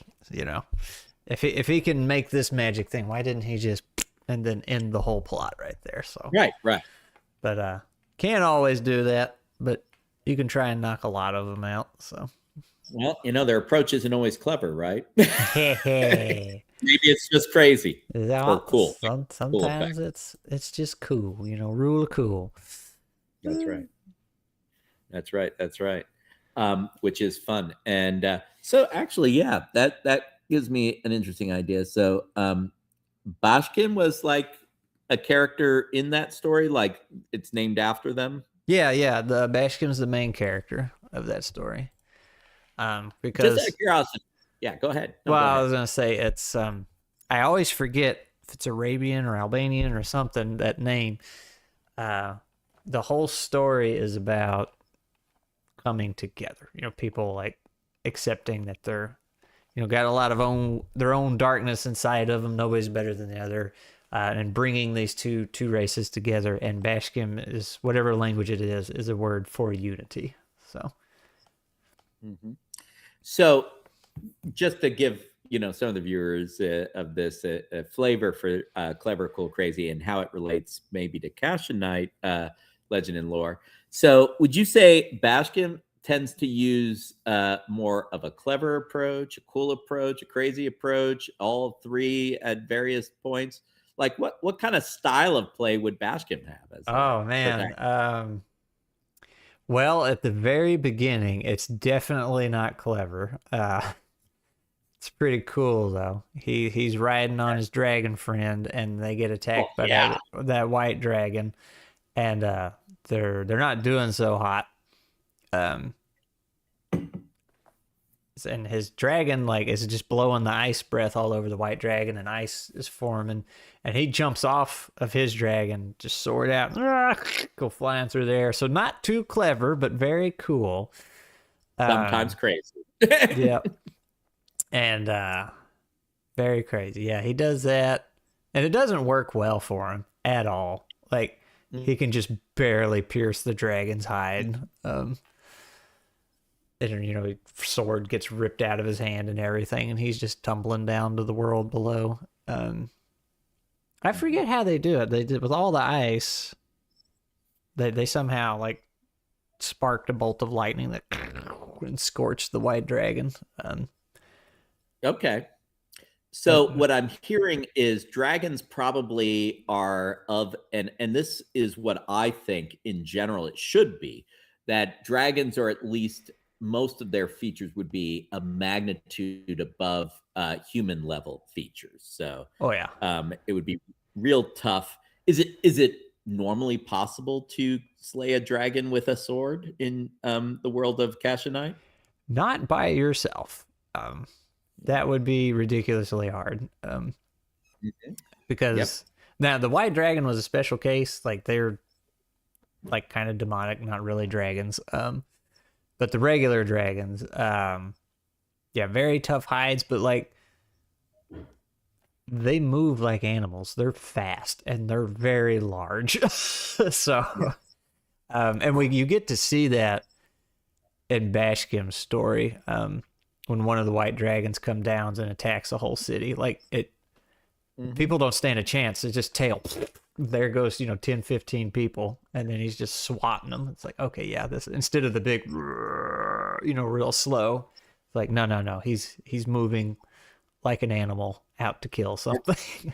Are Kesshonite dragons super smart? Yes. So the real dragons, yeah, they're very smart, because remember they were working with the arbiters, and they have their own language, and the language they use is actually the ancient language of the arbiters, and people can't understand that because there's words between the words. So you might hear like 3 or 4 words, but many more were actually spoken, and even the words you hear are very hard to say. But that is, so it's not a dragon language. It is the language of the ancient time. Now, Rin, Bashkim's character, actually learned to speak the human language, and it physically hurts her to do so because it just contorts her mouth in such a way. But Gotcha. Yeah, that sounds painful. But again, it's like sometimes things come with a cost. You can succeed at a cost, and that is definitely something we can model and show. So what I'm hearing is like if I needed to model a dragon, it actually doesn't sound like they need a lot of features. It just basically being a dragon is the main feature, and it would have a high magnitude associated with that level for dealing with humans. Probably times 10 is enough, maybe times 100, depending. Weird question. Arbiter versus dragon, how does that look? That would be a sad fight, but the Arbiter would probably win. Okay. Would you say a Arbiter is to a dragon what a dragon is to a human? In terms of power level? Yeah, that would make sense. I was also going to jump back on the previous question about humans fighting the dragons, like who would win or whatever. Like there is a chance the humans would probably win, but not because they're stronger. It would be more so because the dragon does not want to kill them. Like that is the only reason they would win. Because the dragons are still very protective of them. Yeah. Right. Well, what they would do and what they could do, different things. I'm just getting a feel for the power scale of the world of Kesshonite, which sounds like there's a lot of awfully powerful beings and substances. So this is definitely not gritty, low fantasy. This is high fantasy, techno magic, world. So that's okay. That just means that we probably need to have some assets available at times to reflect that. But again, it could be sort of go ahead. Well, I was just gonna say, there's Builder B in the chat. He's my biggest book fan. Oh, nice. I used to work with him, and every day he'd come over to my cube, be like, "When's the next book? You got any more book?" Yeah. I don't know, does he? He wants you to have a book, right? Yeah. He's asking me for the next one. So he actually got to read the very early version of the Wolf Bloods. So that's the one I'm redoing. He got the ugly version, and then he got Bashkim. Mm-hmm. But anyway, you were gonna say. So and again, it depends what level we want our one-shot session to be. I mean, we could play with some of these great powers that you've so vividly illustrated during this live stream, or it could be sort of the down in the trenches, like those are all in the background, and now we're the Joe Schmoes in the workaday world. Yeah.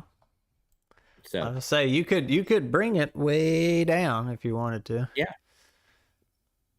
Yep, we could. But what would you like to do? What would you find most interesting and satisfying and maybe inspiring to help with the writing juices for a session set in the world of Kesshonite? Man, I was going to say I'd like to see some weird Kesshonite technology, but this all started because I was like, we haven't done any basic fantasy stuff in Clever, Cool, Crazy yet.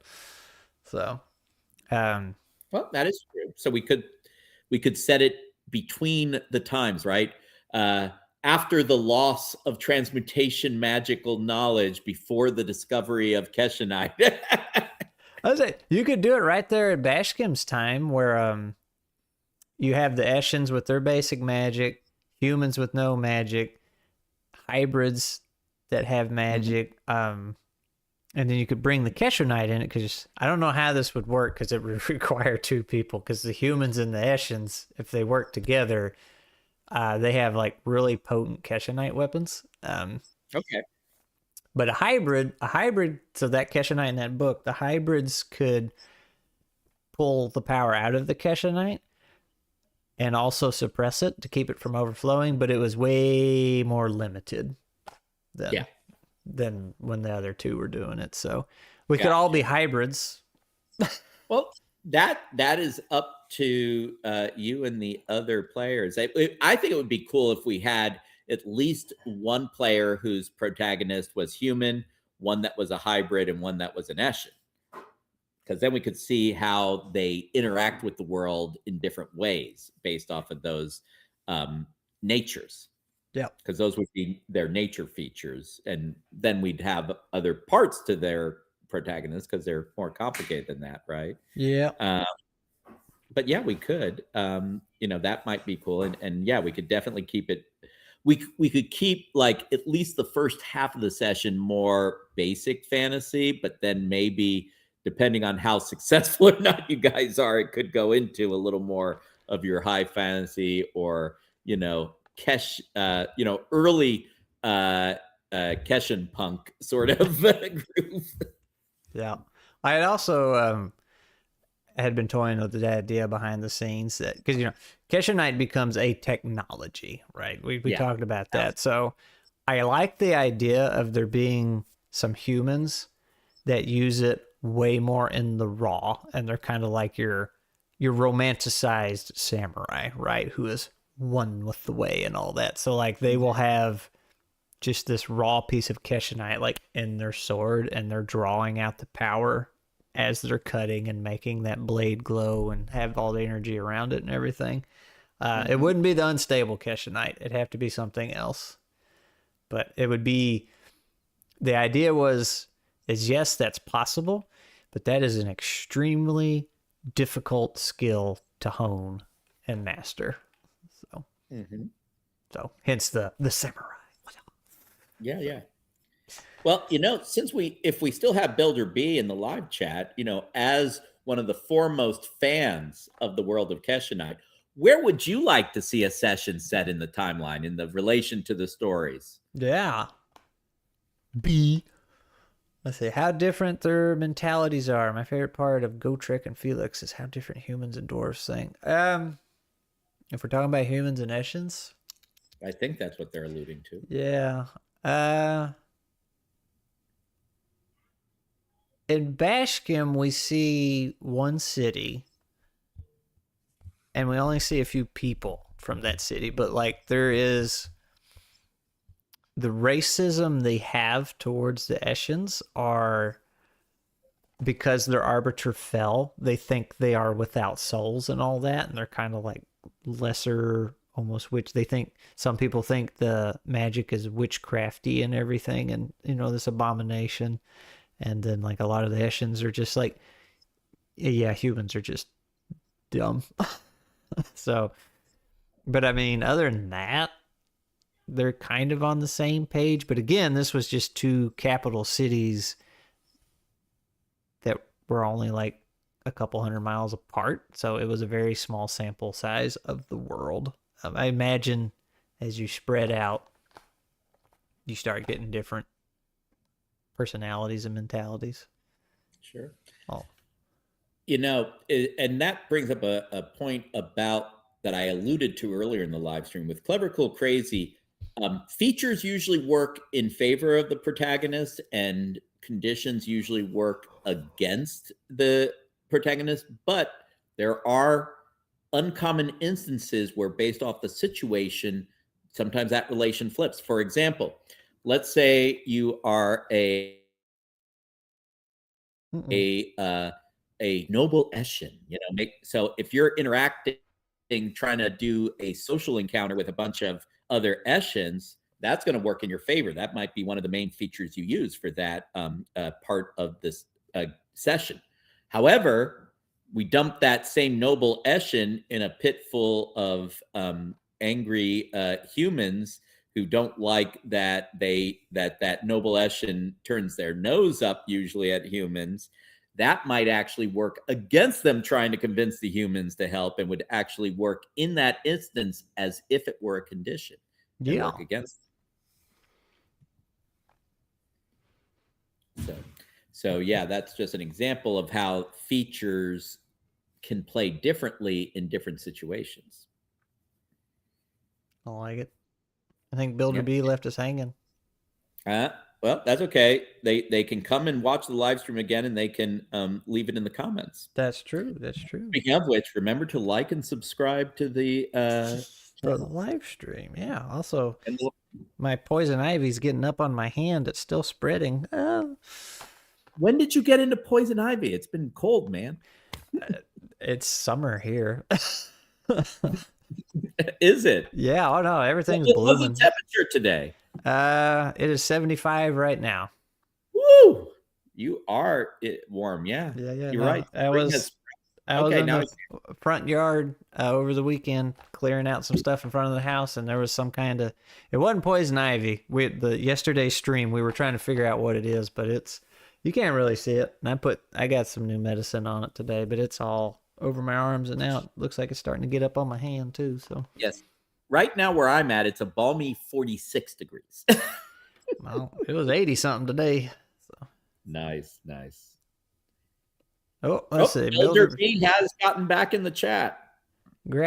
Scrat built part of the inverse around Kesshonite discovery as being a new tool, but also unknown and predictable, random, dangerous. I always enjoy the character discovery arc, but then add in the randomness of this new tool. That's not a timeline.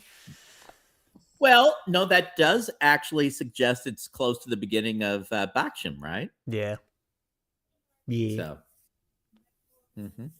So we can play with that, and although I will say, for many reasons, I mean, just in general, because Grat, you've been a great collaborator on some of these antics and hijinks. I've really actually been anxious to maybe pick up your book and actually read it. The only thing that stopped me is I have literally no time in life. Well, it'll be there waiting for you. Well, I may need to put that higher up on the priority list, though, because there's some really interesting world building things you've incorporated in here that I think would be really cool to immerse in, and that would add to the immersion for then the live stream. I'll have to see if I can carve out some time in all my copious free time. Oh yes, we have so much of it these days. Okay, so he meant to say Scrat built part of the universe around Kesshonite discovery. Yeah, so Kesshonite's supposed to be like this is what happened, and I talked about this in an old video of mine. It was a science fiction game. I really liked the weapons in it because they were like medieval weapons, but the blades were energy and laser based and stuff. And I was like, that's cool. I want a fantasy world of that. So I came up with this whole reason that technology could exist. And 10 years later, I still haven't got to write a story using that technology because I got to build up to it.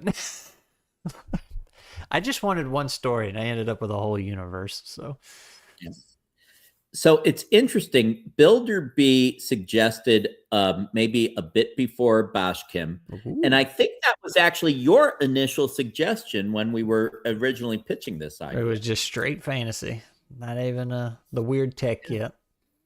Yeah, so I'm thinking that's where we need to go. It seems to be where things keep converging. So let's maybe pencil that in. Oh, look, I've got my own little That's your companion. dragon. Not a dragon. Yeah. Yep. That's Mia. Yes. Mia occasionally crashes live streams. She is canonically been the model for an avatar of a God of Good Deus Ex bonus, which you can find at the my zone in the DC 20 West marches, Stonehaven and the Grand Menagerie. So that's a fun little side trivia note. For sure. So All right. pre-Kesho Tech, we'll just have the names and the lore. Yeah. We can work on that. Or you could throw some in there too if you want. Want some fancy swords and shields and stuff. Well, what we can do is have fancy swords and shields, and they have to figure out how to, basically upgrade them with some early found Kesshonite. That could go horribly well or horribly wrong.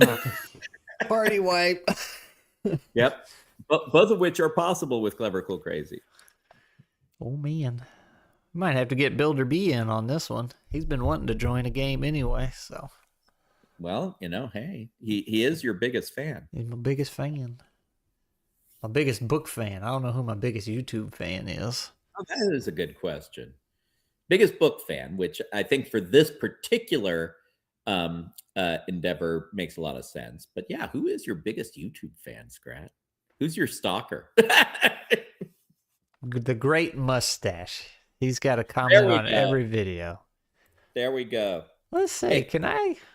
Let me go to my dashboard. Is there a way you can I know when somebody comments, you can see next to their name if they're you're a very common commenter. Yeah. But you can't look up people. Yeah, I don't know. Like right now in the live stream, Twice Dead Mage has that little crown with a number 1 by it. Yeah, that's for the chat. Yeah. And I think it carries over from live stream to live stream. There is a button that has up at the top of the live stream, top fans. Let's see. Again, I don't know if it must be for the live stream. Yeah, that's for how much you chat in live streams. So yeah, I don't know if there's a way just to see your subscribers, general standing. I'm sure there is, but I am not that sophisticated yet. Yeah, I'm saying there's many names that I recognize when every video comes out, and then the comments, my regulars, but I don't know who follows the closest. It doesn't move from stream to stream? Oh, okay. I thought it did. So you're number 1 for this stream. There you go. Builder B actually says Mia brings up a good point. Always love a Mia reference. What about dragons meeting humans in the Kesshonite storyline? So now, where are you going with this, Builder B? I'm intrigued. Let's see. I do have a story that's all about dragons. You do. I think it's called Dragon Story on your vision. Yeah, it doesn't have a title. I hear it has a beginning and an end, so maybe we could take it to the middle and see if we give you any ideas. I have a lot of stories like that. I get the beginning set up. I usually start with an ending. It's okay, here's a very cool end scene. And then I was okay, why would this be so cool? Okay, so here's how it starts. And then I can't. It's what do I do in the middle here? How do you do the bridge, right? Yeah. And make it interesting, right? There's usually some traveling involved and things like that, but it's no, there just comes a point. It's I don't know what to do to fill in that void. So I know this is going to sound weird, but I might suggest if you're in that situation, going backwards. Say, okay, this is the end. Well, what happened just before the end? And then, given the beginning, what happened just before that? So doing it backtracking, it's a little easier to see how it could converge rather than trying to do it okay, I've got this beginning and I want to get to the end, because then if you try and do it from the beginning towards the end, you're always having maybe to fight your own instincts in the moment to get it to bend back to that desired ending. Whereas if you work backwards from the ending, it's this came from this, and this then would logically have been what happened just before this, which then would have meant that we would expect this to happen. But then you're keeping an eye on converging on that starting point. So yeah, I might have to try that. Or the other solution might be to just write short stories, because I did write one very recently. It was a Moss and Stone short story, and it's just right at 20,000 words, and it just goes toot, toot, toot, toot, toot, toot, toot. And I was that was a lot of fun. That was really easy. So, stop trying to make novels. Let's see. Builder B says, Scrat build a really good relationship between Bashkim and Ren, but also there was a part of the universe where Ren could painfully speak human, but how did this happen? Well, you read the book. You know how that happens. But not just Ren and Bashkim, but how did these cultures interact? Here's how it ends. The Worm Warband establishes a new rebel duchy by force of arms. How it starts, the Duke cons the warband with fairy gold. What's in the middle? No clue. Builder B says, in the story, trying no spoilers here, but obviously the humans are afraid of the dragon culture. Why? How? Yeah. So, I mean, dragons are very big and scary. I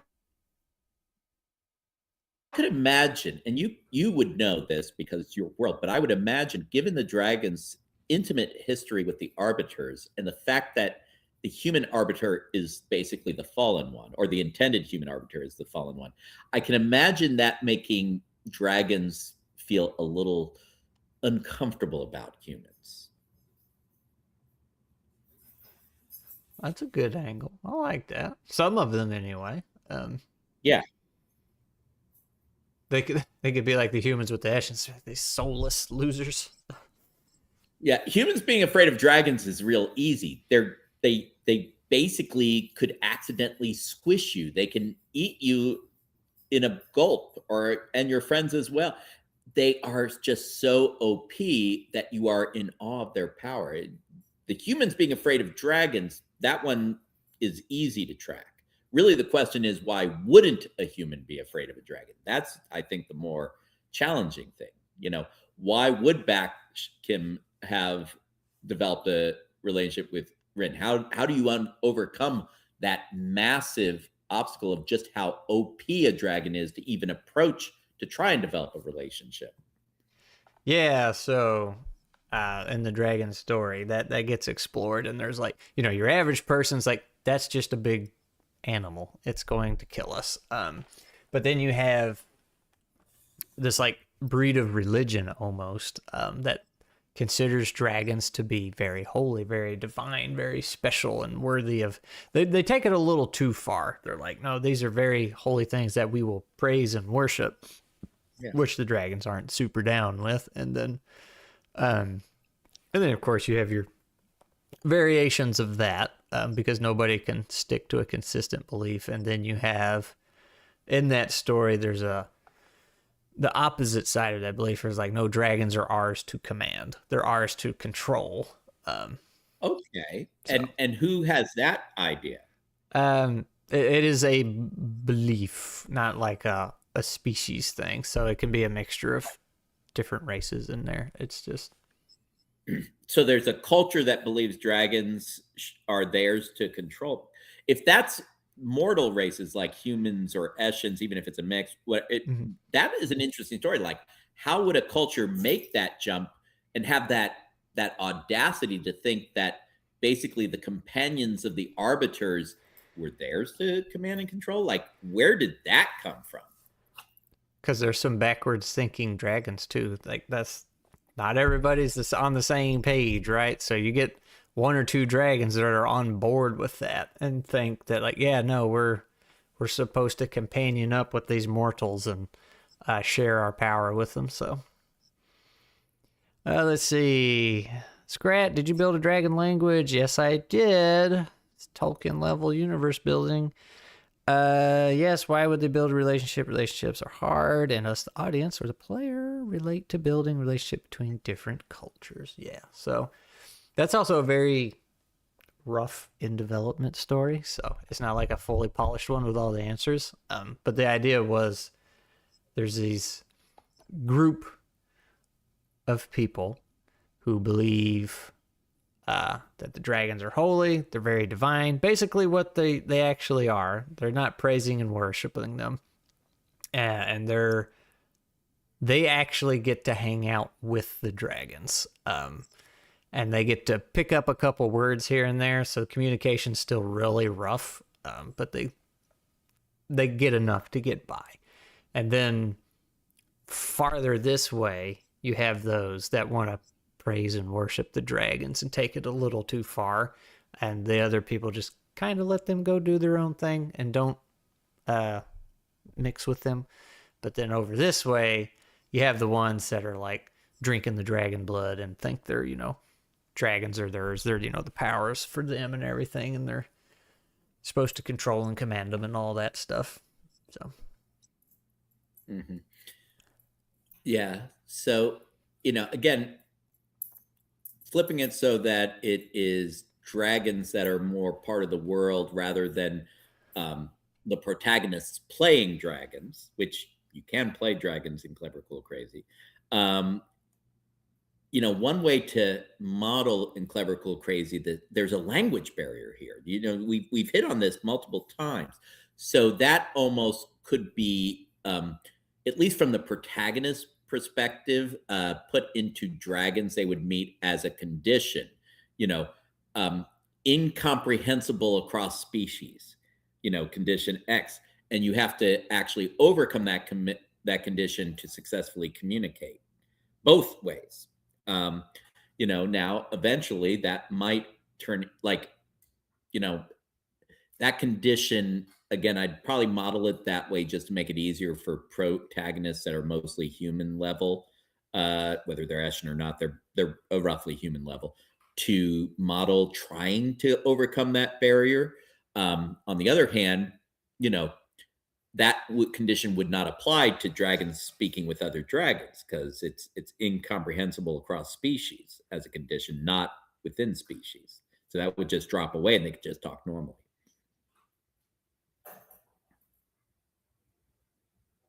I won't play as a dragon. That is a possibility for sure. We can that's something you can do. But again, we're doing basic fantasy this session. Yeah. There's so many things you can play in Clever Cool Crazy. That's the nice thing. Once you learn the basics of the mechanics and rule set, you can pretty much use it to go wherever your imagination and your your group wants to go. It's a toolkit in that regard. Squirrel also built the dragons are sentient. They aren't just pets. Ren provides a moral compass too. Yeah, I mean, her moral compass is a little off, but she still helps out. Yeah. Oh yeah, no, Billy Bree. They're definitely beings in the world. I need to figure out if we've got I got to double check my notes. I don't know that I've got a really good term yet for just like non-player characters, essentially. I've got sort of the idea that if they are ones who are working with the protagonist, their allies, I'm sort of starting to come to the, using adversaries for those who have an adversarial relationship, and actually even playing off adversaries and adversities. So environmental resistance would be adversities, sort of more non-player character or monster flavored opposition would be adversaries, if they're important enough to even label, but I got to come up with a nomenclature for just sort of the background characters. I think I may have something in my side characters. Yeah, I think I have something in my notes. I got to double check it. I'm trying to think. What's less than a side character? An extra. Unnamed extra. Yep. So, but sometimes the extras become extra, and then they get booted up. That little goblin everybody saved and wanted to keep. Oh yeah, that has definitely happened. Oh my God. So I'll just a little divergence. So I ran a mini campaign several years ago using 5th edition Dungeons and Dragons. And the whole arc was called Marked for Death. Basically, at the very beginning of the campaign, everyone had to come up with a reason why they had gotten on the wrong side of this group called the Syndicate and were marked for death. And, so every session was like a time jump, and like they either were in hiding from the Syndicate or they were trying to collect intelligence on the Syndicate, trying to break, the Syndicate. So it was all about that. And oftentimes it would start out with, oh, guess what? Another group either hired by or part of the Syndicate has found you. And, usually started out with a combat. But there was one character I put in there that was this little like goblin fangirl, almost librarian type. And it was really meant to just be part of this one session. And that non-player character actually died in that session. But a couple of my players became so obsessed with her, they used like, and they were low level at that point. And so they used like Spare the Dying to keep the corpse fresh while they tried to find a way to resurrect, like literally popped her in a backpack. They carried her with her everywhere. It turned out because of the art, and I did this rapid advancement. So every session they went up by two levels. So we started out at level 2, and then it would go to level 4, then level 6, all the way up to 20th level was the plan for the mini campaign. So but it was funny. There was reasons that they couldn't just use straight up resurrection magic because of the way the syndicate marked people for death. Once you were marked for death by them, you couldn't just be resurrected, So they actually had to go on a side quest to the 9 hells to recover her imprisoned soul so they could resurrect her. So this was this was supposed to be a one-off, but then it ended up tying into sort of the overarching arc and was like an ongoing quest line throughout the campaign. So again, a throwaway character that became a major part of the plot. It happens. You need you should have an event for that specifically in the rules or something, when unnamed extra becomes important extra or something, like you roll up some stats for them or something. An extra. Yeah, when the extra goes extra. Extra squared. There you go. I like that. Well, I think we might wrap it up there, because you've got a lot to work with. I've probably overloaded your brain.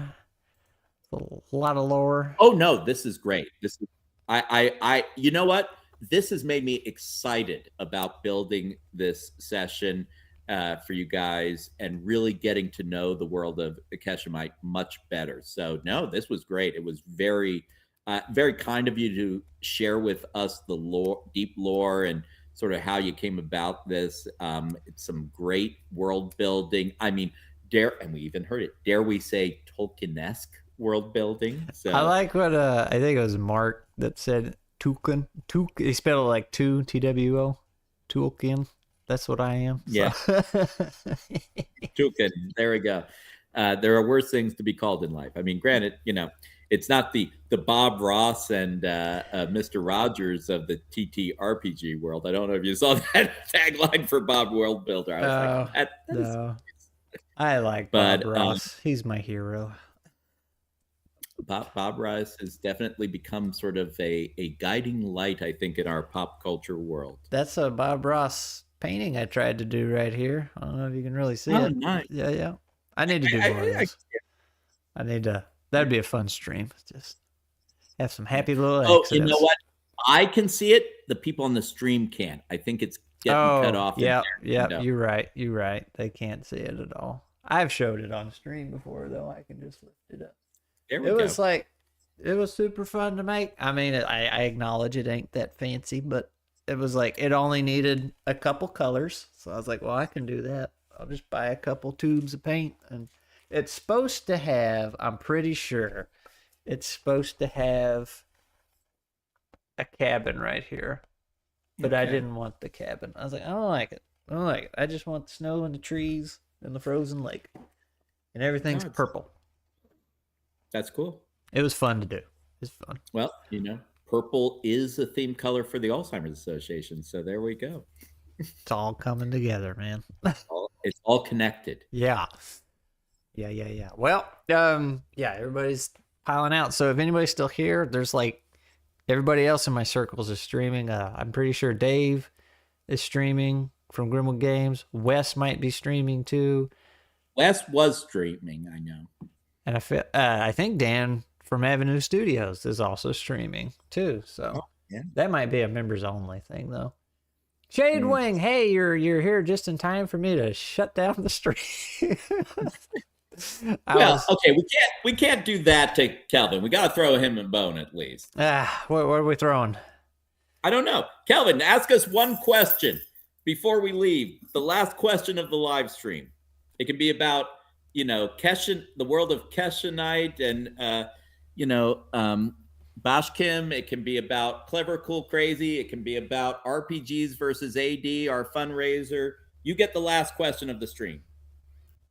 I bet they don't know what any of those things are. Maybe that'll be the question.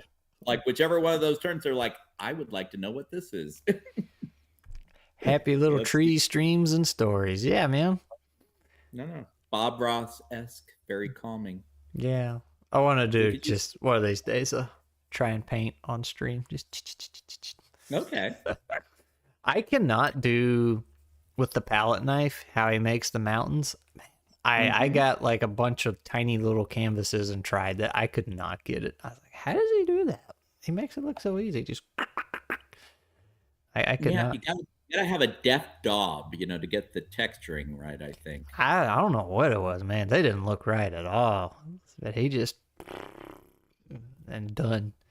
Stream Okay. lag is awful for me. All right, he's bowing worries. out. He's No making worries. excuses. So We'll give him one more minute to ask a question if that's okay, and then we'll do our closeout. How's that sound? okay, one more minute. Only for you, Kelvin.